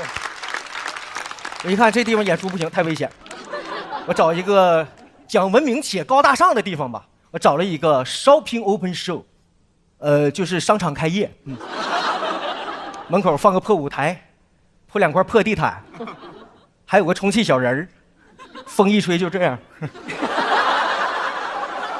见过吗？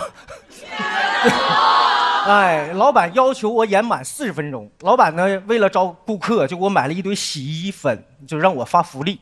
我一边唱歌，我一边喊：“谁要洗衣粉？谁要洗衣粉？”那是我第一次感受观众的热情，都往台上爬呀！啊！我要洗衣粉！我正感受观众热情呢，那天空突然就下大雨了，所有人都进屋了。我一边唱一边喊：“啊！谁要洗衣液呀？谁要洗衣液？”因为演出时间没到，我就不能下台，所以说呢，我就一直站在台上。那是我人生的至暗时刻，头上淋着雨，下边没人看。当时我已经哽咽到发不出声音了，我回头一看，音响师把音箱都搬屋去了。我说你干啥？我演出呢。他说那个你演你的，我这个东西泡水就废了。所有人被狂风暴雨都卷进了屋里边，现场只有一个人陪着我，就是他。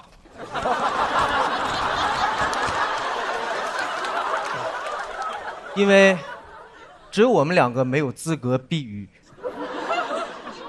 其实经历了这么多事儿呢，我为我曾经有一段二人转的经历感到庆幸。如果没有那一段的经历，就没有今天的白小白。我更感谢自己没有放弃做歌手的梦想，是音乐支撑我走到了今天。所以以后不管遇到任何的坎坷，我都会骄傲地告诉自己，我现在是一名脱口秀演员。谢谢大家。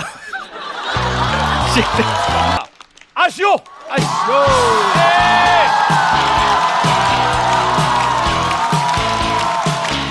他那是挂了个工作证来。对。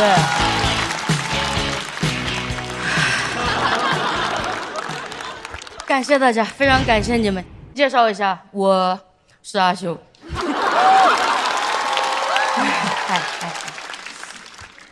我是一个2次元。其实2次元很难定义，但是如果到了30多岁还只喜欢看动画片，那就是2次元。我呀，我相信大家小时候都是喜欢看动画片的，我也非常喜欢看，因为我的家庭环境太宽松了。每次我爸妈说要出去打工，很久不回来，我都说我天天看入迷了。有的时候我觉得菊萍姐姐就是妈妈进化的，顽皮是爸爸进化的，所以我会自动变成金龟子。但其实从初中开始我就知道我的世界跟大家不一样，聊不到一块儿去。我的同学会问我知不知道《三体》，我说哪尼？他说有一个很可怕的东西叫二向箔，他会把所有人变成二次元生物。我说那不是很美好吗？他一发射，所有地球人都开始塞诺点嘛son呐加达美。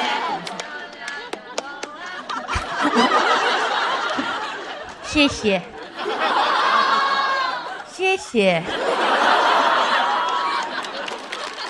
这首歌叫《恋爱循环》，我的同学们也在循环恋爱。只有我是28岁之前都没有谈过恋爱，因为在我的脑子里，爱情是注定的，就是你遇见那个人的时候，你们两个人手指会闪光，眼睛会变成星星，会有一阵风适当的吹来，花瓣落下，两个人头发都被吹起，一个人说啊，一个人说哈，这是爱情。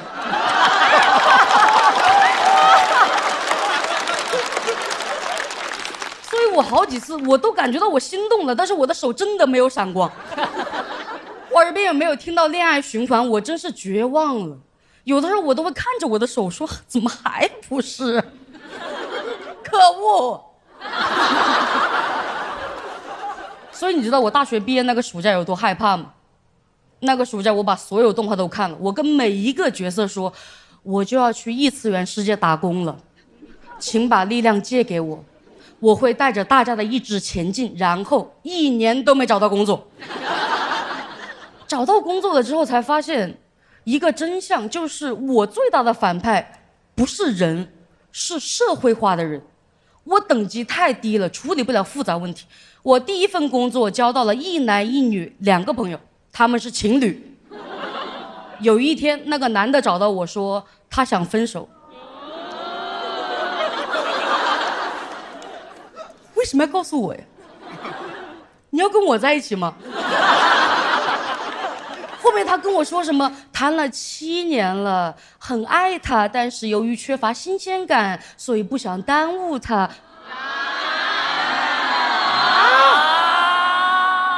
我当时听不懂。那天我们2个人的对话有点像陶喆 remix， 就是他在那咚咚咚，我在那哦啊啊。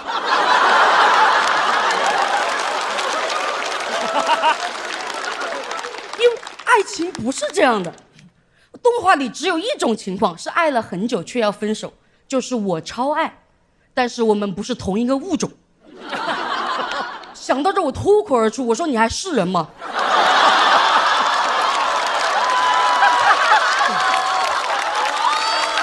哦，他这有点可爱。他走了。第2天我的女性朋友也过来跟我说，他也想分手。真是够了，你也想跟我在一起？能不能放我回去看动画呀？我说真的，你们2个太复杂了。后来他们结婚了。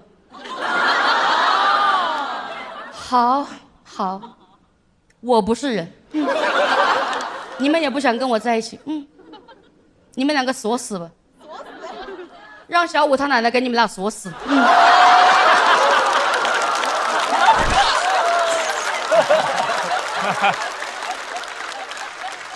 我没有去他们的婚礼，我去了另外一家公司。第2家公司就更吓人了。第2年，那个 HR 就跟我说，让我去劝退一个新员工，真不是人呢。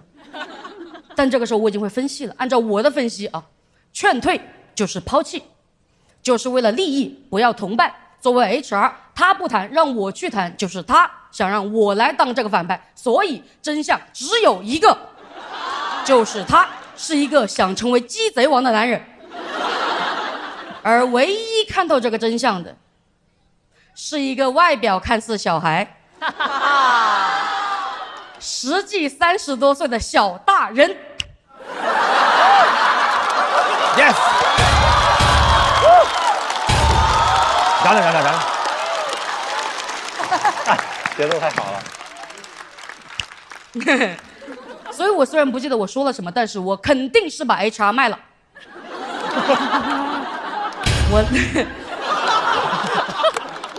我当着那个员工，我把邮件念了一遍，然后我说，他们想让你走。我狠狠背叛了 HR， 不仅如此，我回去还给 HR 发邮件，我说 best wishes。我太坏了，我是一个彻底的双面派，我从一个小大人变成了一个大小人，怎么会这样啊？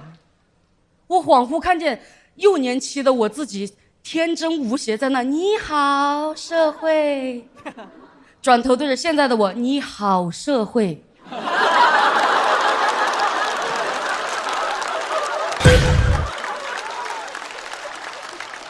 我好想回去，我真的很想回到那个纯粹的世界，因为动画里只有好人打坏人，现实是坏人让好人打好人，甚至让朋友打朋友，还要叫脱口秀和他的朋友。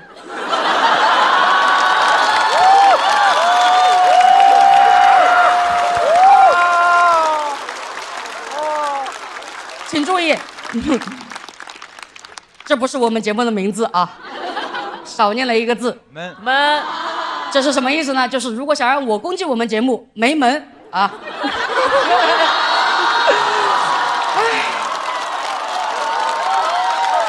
给自个儿留后路，上过班儿。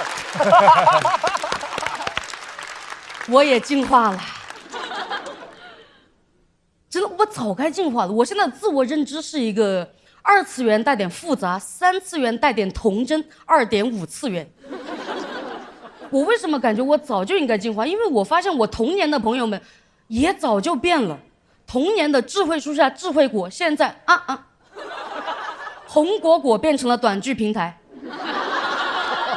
绿泡泡变成了聊天软件。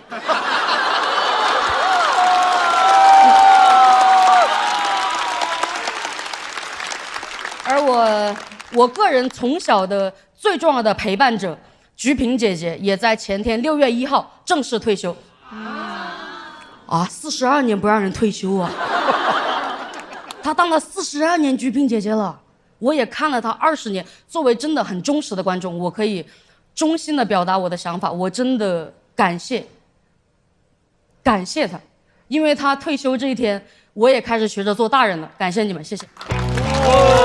一向都是步步生风的步惊云。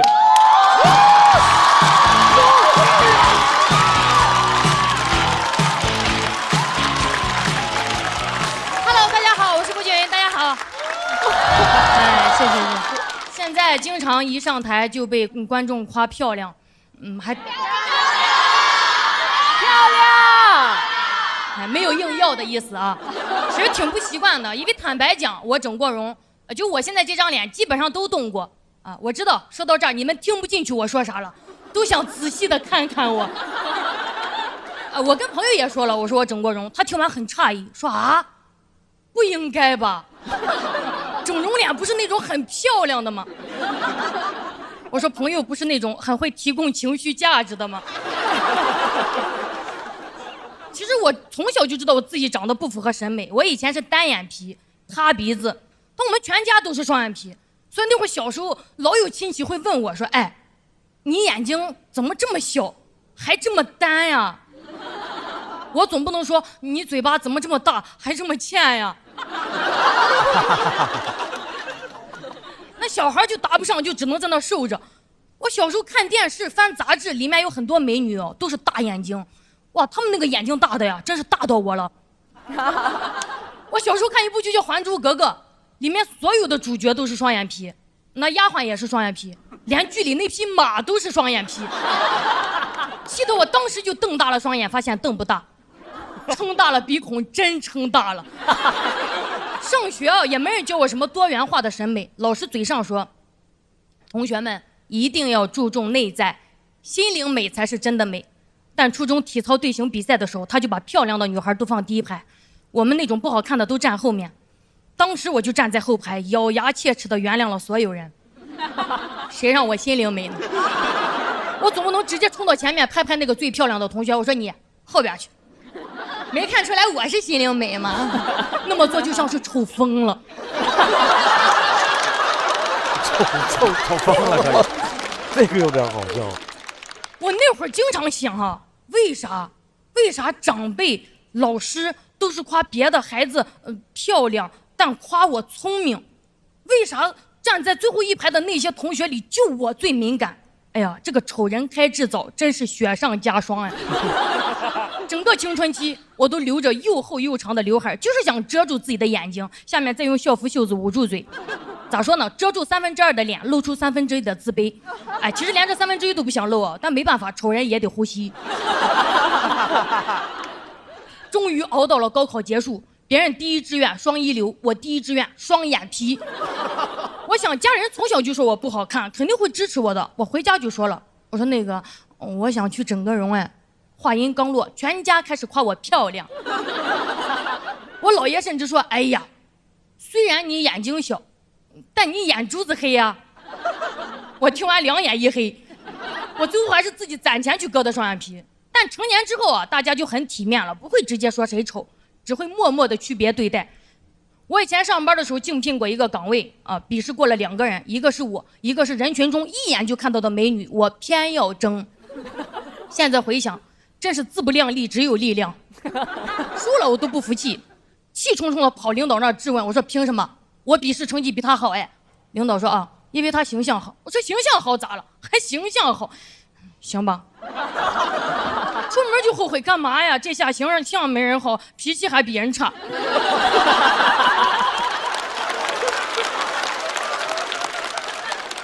从小到大这种事我经历太多了，我想整容。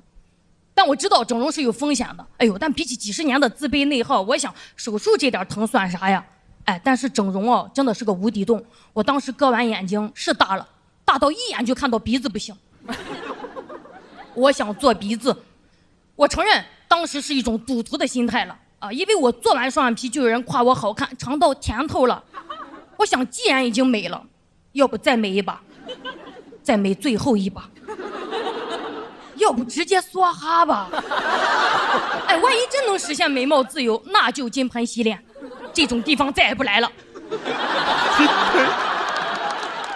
当时躺在手术台上，那个灯啪的亮起来，很刺眼，挺紧张的。我心想跟医生开个玩笑，破一下这个气氛。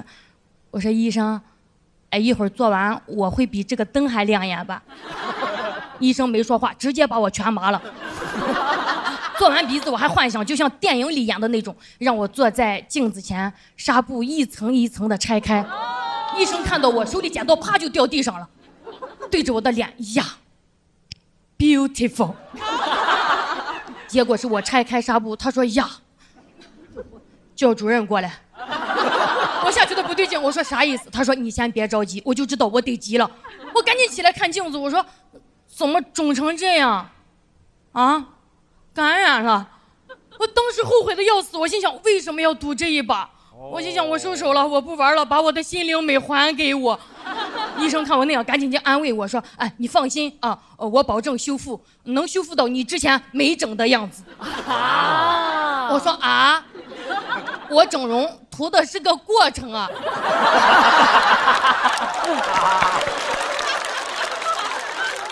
哎，我是整了之后才知道，整容真的是很需要运气的，要倒霉了真的会要命。俗话说，没死不如丑活着。今天跟大家分享一个我挨了2刀才明白的道理啊，原来鼻子最主要的作用是呼吸。我现在说实话，比起动刀子，我更想动脑子了，因为发现手术刀再快也没有审美的风变得快。我做完双眼皮之后，现在说单眼皮的高级了。我前2天去一个拍摄的工作，那个化妆师在帮我吹头发的时候说，现在啊就流行头包脸，而不是脸包头。我上次听到这种逻辑问题，还是问为啥叫肉夹馍不是馍夹肉？那是头包脸，就头发会把显得脸小。但我现在真实的情况是已经顾不上脸了，我现在焦虑的顺序是事业、健康、家庭，美貌已经在很后边了。直到有一次我跟几个朋友在一起聚餐聊天的时候，发现一个事儿哈，就我们在一起说老板的时候，说过他装，骂过他抠，但没人说过他丑。哎，好像当一个人有话语权的时候，我们就不会在意他的脸了，是吧？我们现在静下心来，想一想那些很有名的女企业家，我提醒一下关键词哈：空调、辣椒酱。第一反应是不是他们好厉害，而不是他们好漂亮？是啊。谁记得他们是不是双眼皮啊？没人留意他们眼睛，都忙着看他们眼色呢。但是话说回来啊，如果女人要成功到这个份上才能摆脱外貌偏见的话，那也太艰难了。我就在想，我们是不是可以重新思考一下人生的价值排序了？你把颜值放第一位，那就永远容貌焦虑；把事业放第一位，那就得努力赚钱；把快乐放第一位，那你活明白了啊。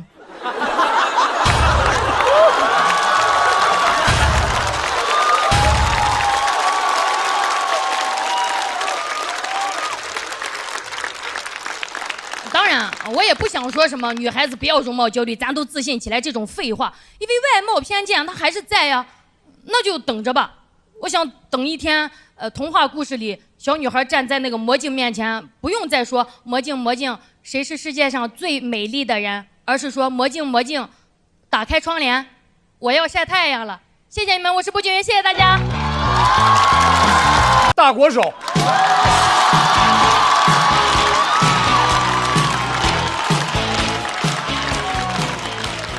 大家好，我是大国手。好，谢谢。之前我一直都很穷，但很快乐。我有一个庇护所，我之前经常待在一个文化空间，那里会举办读书会、观影会、音乐会。第一次去，我觉得好高级呀，里面全是独立写作人、独立电影人、独立音乐人。后来才知道，独立就是没工作。30个人凑不出5险1金，顶多只能凑够1险。你看到我们就会，我天，好危险！没有5险1金，但有300个借口。写作人天天跟我聊他写的书，我问豆瓣为啥搜不到，他说艺术家从不出版。等会儿我发 Word 给你。认识了他们，我才知道音乐人为什么喜欢留长发，因为真的剪不起。根据头发长度，你就可以判断他穷多久了。到肩膀应该是穷1年了，到腰应该是准备卖了。以前觉得忧郁是一种气质，后来发现忧郁是一种气味。这个我懂。长发男真的很难靠近，因为一靠近就有那味儿了。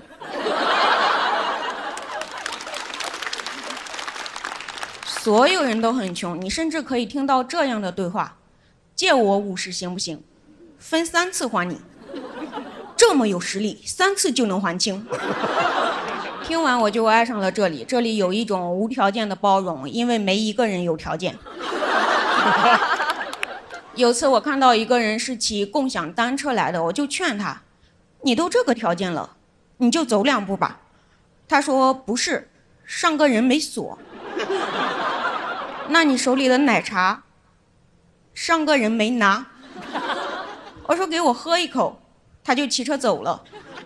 因为学哲学，我在这个空间很受尊重，他们觉得我很聪明，经常跟我聊哲学。有次吃完饭，大家就坐在那儿，开始问我，什么是自由意志？人生有没有意义？宇宙的起源是什么？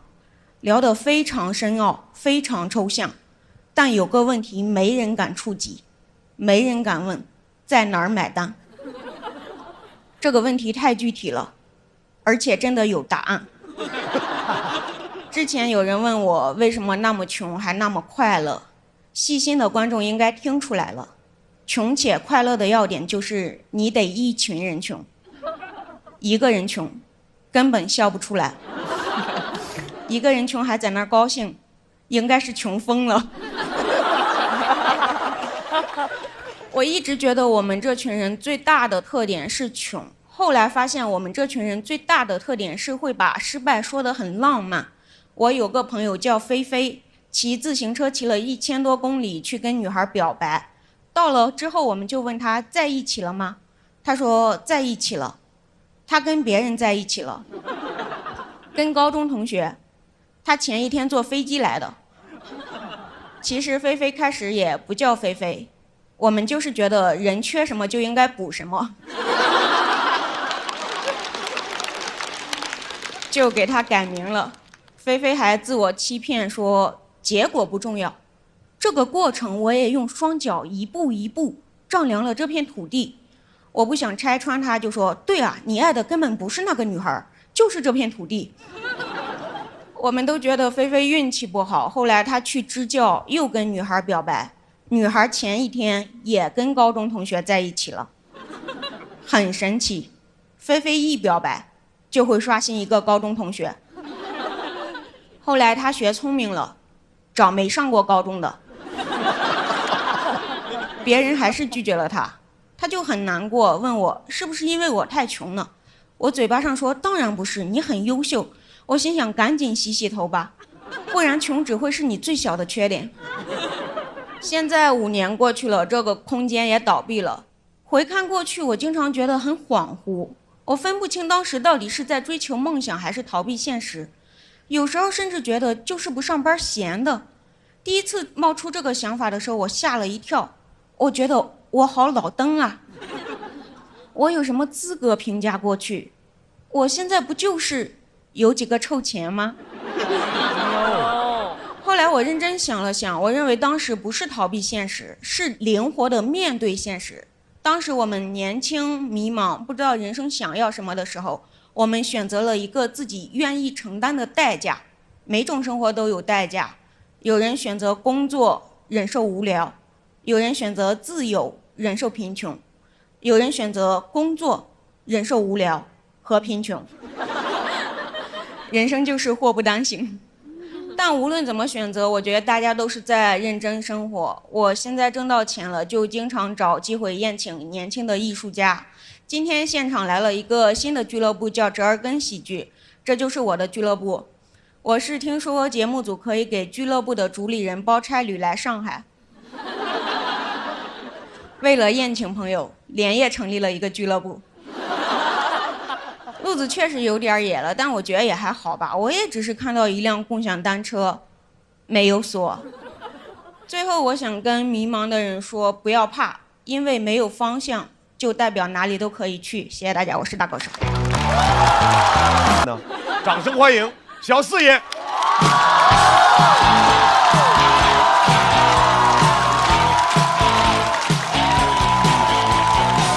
谢谢谢谢，感谢各位，感谢。今天主要是想跟大家聊聊身材管理，啊。哦个什么呀？哦什么呀？就感觉不是很可信啊。就是前段时间下了节目之后，总是跟演员一起聚餐吃饭，短短3个月我就胖了20多斤，这就是穷人炸温饱的后果。最烦的是当时身上还不咋胖，都胖在脸上了。别人是梨形身材、苹果型身材，我是锤子身材。当时你要是看我的脸，就感觉我把吃的东西都含在嘴里，也不往下咽。拍 vlog， 粉丝说话可伤人了。我当时正在做饭，有人说我像围裙妈妈，还有粉丝说再胖就取关了。哎，你敢信吗？我有颜粉。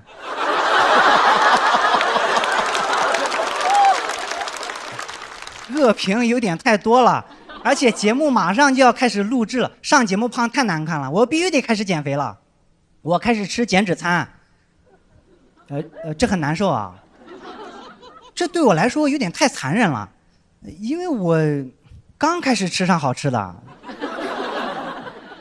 我第一次点减脂餐的时候，我还以为他忘炒了。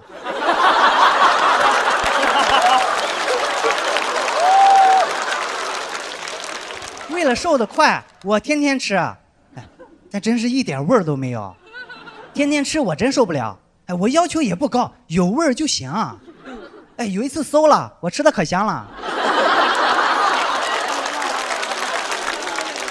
而且分量太少了，根本吃不饱。有一次分量少了，我直接给了个差评。我说减脂餐分量太少，根本吃不饱，越吃越瘦。结果商家把我的差评置顶了，太贵，我就尝试自己做。可是减脂餐里面东西品类很多，分量又很少，买多了容易坏。这么少的食材买菜都很麻烦，老板都嫌弃我啊。他问我你要几根玉米啊？我说那个3行。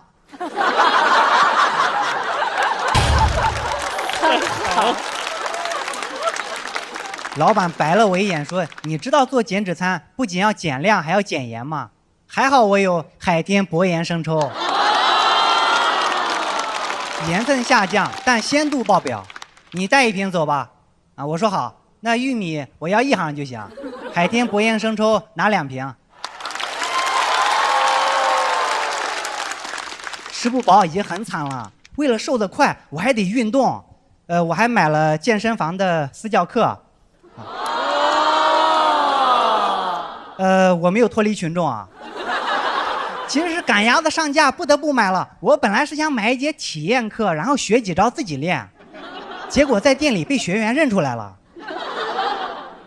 教练看到学员跟我合影，他就以为我是那种有钱买课的大明星，拉着我买课。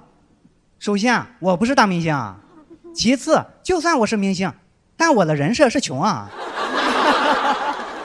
我就想拒绝啊，结果教练说：“他说你是明星，你肯定不差钱。”这句话一下子就把我架起来了。我有点好面子，所以这课我就不得不买了。但是我抠，我必须得跟他砍价。我砍价砍得有多狠？可以说，把明星带给我的面子全都丢光了。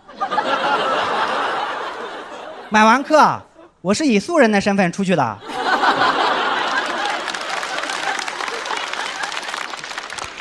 我开始健身，健身真的太苦了，教练安排的强度对我来说太大了。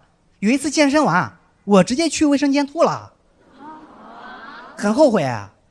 早知道吃的东西都能吐出来，我就吃火锅了。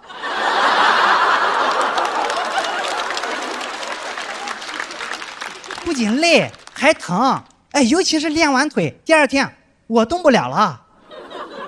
点减脂餐根本没法拿。也就是那天，他馊了。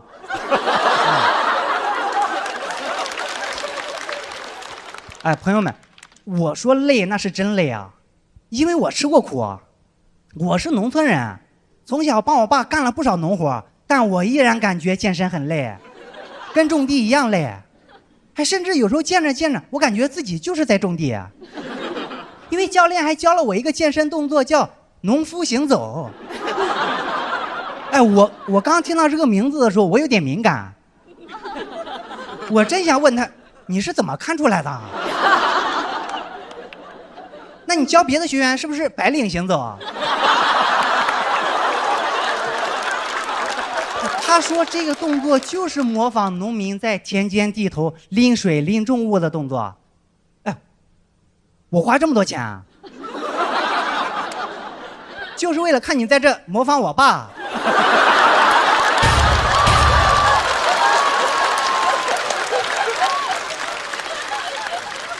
他还给我示范，2边各拿一个哑铃往前走，我一看就不标准。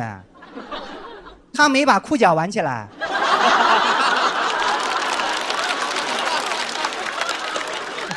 很讽刺啊！小时候我爸妈总是跟我说，他说你长大了千万不要干体力活赚钱，只能说他们的想象力还是不够丰富。我现在干体力活花钱。我越想越觉得健身没必要，也就是我在城里没有地，不然我根本不会去健身，直接去种地。有人可能会反驳我说种地练不出好身材，你不研究怎么知道呢？用锄头的时候收紧核心，抻肩，一组5亩地。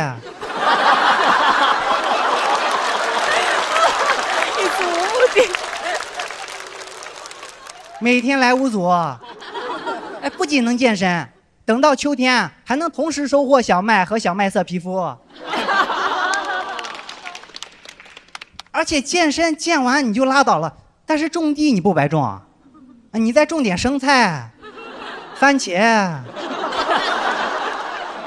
减脂餐都有了。这样健身的钱你省了，减脂餐你也可以自己种。你种个地，直接把一条减肥产业链全打通了，商家1分钱赚不着。这就叫用小农经济打败资本主义。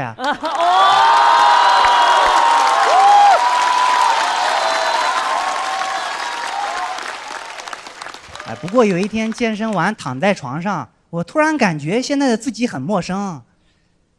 我感觉现在在做的事都是在背刺以前的自己。以前我就想多吃饭，现在能多吃了，我却在减肥。我还办健身卡。去年我刚在节目上吐槽给我推销健身卡的小哥，怪不得我脸那么胖呢，都是被自己打肿的。感觉这些经历就像是我做的一场梦。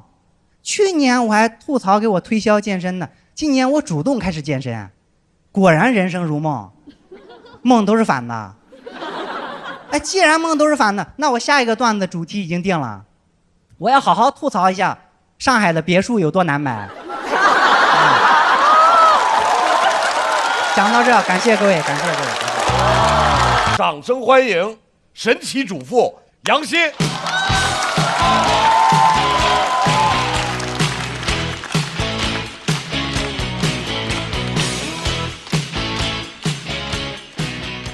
大家好，我是杨欣，我是一名家庭主妇。我跟老公认识2个半月就结婚了。婆婆为这个事情也不太高兴。我最开始还想这会不会关系不好相处，但后来我婆婆过来照顾我月子，我是总结出来了，婆媳关系它没有市面上说的这么复杂，你只要相互不说真话，相处就会很融洽。但前提是不能有我这样的老公，因为他说话特别的直。我跟他是先领完证，然后回家见的家长。第一次见到我婆婆，他就说他头疼。我问我老公，你妈妈是不是身体哪里不舒服呀？他说没有，他就是单纯的不喜欢你。我以为他在跟我开玩笑，我说不对哟，阿姨有说他具体的是头疼，我们要不要去跟他买点药？他说真不用，他是看见你就头疼。我当时想给他把嘴巴缝起来。有一天我们正在吃饭，我老公突然间对他妈妈说，妈妈，我能不能给您提个意见，您以后跟别人说话的时候可不可以稍微委婉一点？就一个儿子跟母亲说话过于客气的语气，我只在电视里听到过，但人家的称呼是母后。可我婆婆却突然间炸了，她说我说别人什么了？我说别人什么了啊？我老公说算了妈妈，只当我没说。我婆婆说不行，你说呀，你说呀。我当时心里也在想，你说呀，我也想听。她说算了妈妈，当着别人的面我不好说的。我婆婆反应也快，她说我说杨欣什么了？我说杨欣什么了？她说您今天早上给杨欣端早餐的时候说吃吧，吃了以后好骂死我。婆婆说天哪，这也叫说别人坏话呀？她说妈妈，最开始您不承认，给您点穿了之后，您又说这不叫坏话，这就没法扯了。我当时心里想，好尴尬。如果我的孩子这样跟我说，我是没办法应对了。但是我的婆婆，她给我展示了一条新的思路，她直接把桌子一拍，简直是娶了媳妇忘了娘。我心里在想，你们刚刚就这个话题吵得好好的，你把我扯进来干什么？我老公也不甘示弱，直接把碗往地上一摔，受不了了。婆婆说天哪，你居然给老子吃脑子。她说我没有称，她称了的。她肯定是情绪激动搞忘了，我在旁边听得非常清楚。然后她就开始痛哭，我婆婆这下就慌了，她说儿子你别哭，你才做完近视眼手术，你这样哭你眼睛会瞎的。我老公不理她，他说你别哭。他这样一吼，把我孩子给吼醒来了。他说妈妈给你跪下好不好？我老公看见了之后说妈妈，我求求您不要闹了行不行，我给您跪下。他们就开始对跪。我哪里见过这种场面，我当时人都要吓晕了。但是我不敢晕啊，因为他们3个人虽然各哭各的，但都哭得非常的投入。我要是一晕了，就没人管小孩了。他说：“你别哭了，妈妈去死好不好？”他那个语气我模仿不来，但是里面带着一丝威胁。我的死是你哭造成的。他就去砸墙，他砸了2到3下，我数着的。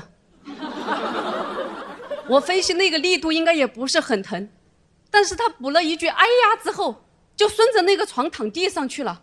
我老公突然间从地上弹起来说：“老婆，打120。”婆婆也从地上弹起来了：“别打，打了我骂死他们。”第二天一早，婆婆像往常一样推门而入，把我和我老公吓得从床上弹坐起来。她说：“我想通了，我在这里影响了你们2个人的关系，我决定回老家。”我当时心里那个雀跃呀。她说：“让他爸爸来照顾他。”我天有他了，我连忙在被子里掐我老公大腿。我老公说：“不用，他自己能照顾好自己。”我当时心里想 ，beautiful answer。婆婆回去之后，我把孩子绑在腰间拖地都非常的开心，但是没开心到几天，他们又打电话过来闹，主题仍然是娶了媳妇忘了娘。有一天我老公实在受不了了，他说：“爸爸妈妈，明天我就去跟他离婚，孩子归他，以后不要打扰他们母子俩。”我觉得我老公好霸气。挂了电话之后，我说：“算了算了，你跟我说实话，你们家到底能不能照顾好这个孩子？如果能，孩子就给你，因为像你这种家庭，以后不会有女人愿意跟你生孩子的。我走。”他说：“你要走，带我一起走。”我说：“你说的这么浪漫干什么？谁带这么大个拖油瓶？”他说：“这样，从今往后我父母给你打电话，你就不要再接了。”我有种被保护的感觉。我说：“那你呢？”他说：“我也不接。”我们一直坚持到过年才回去。回去之后，这个事情在我心里都有阴影了。我害怕到他妈妈给我盛的饭我都不敢吃，我偷偷的跟我老公换掉。我想你把你儿子吃坏，你总要把解药拿出来吧。晚上睡觉我也不敢，我说我好害怕。他说：“不会的，他们只是窝里横。”我说：“现在不就在你窝里吗？”他说：“你放心，他们不敢对外人怎样。”我说：“啊，我还是外人呢。”第二天就得回我们家了，他妈妈又开始不高兴，又哭了，还是说他娶了媳妇忘了娘。我心里想，这么多亲戚怎么收场啊？我没想到我老公这么老实的性格，他当着一屋子亲戚人的面对他爸爸妈妈说：“爸爸妈妈，这是我第一次也是最后一次跟你们说这样的话。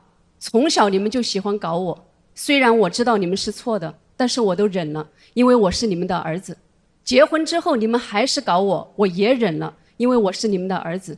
但是现在你们要搞他就不行，因为他是我老婆。”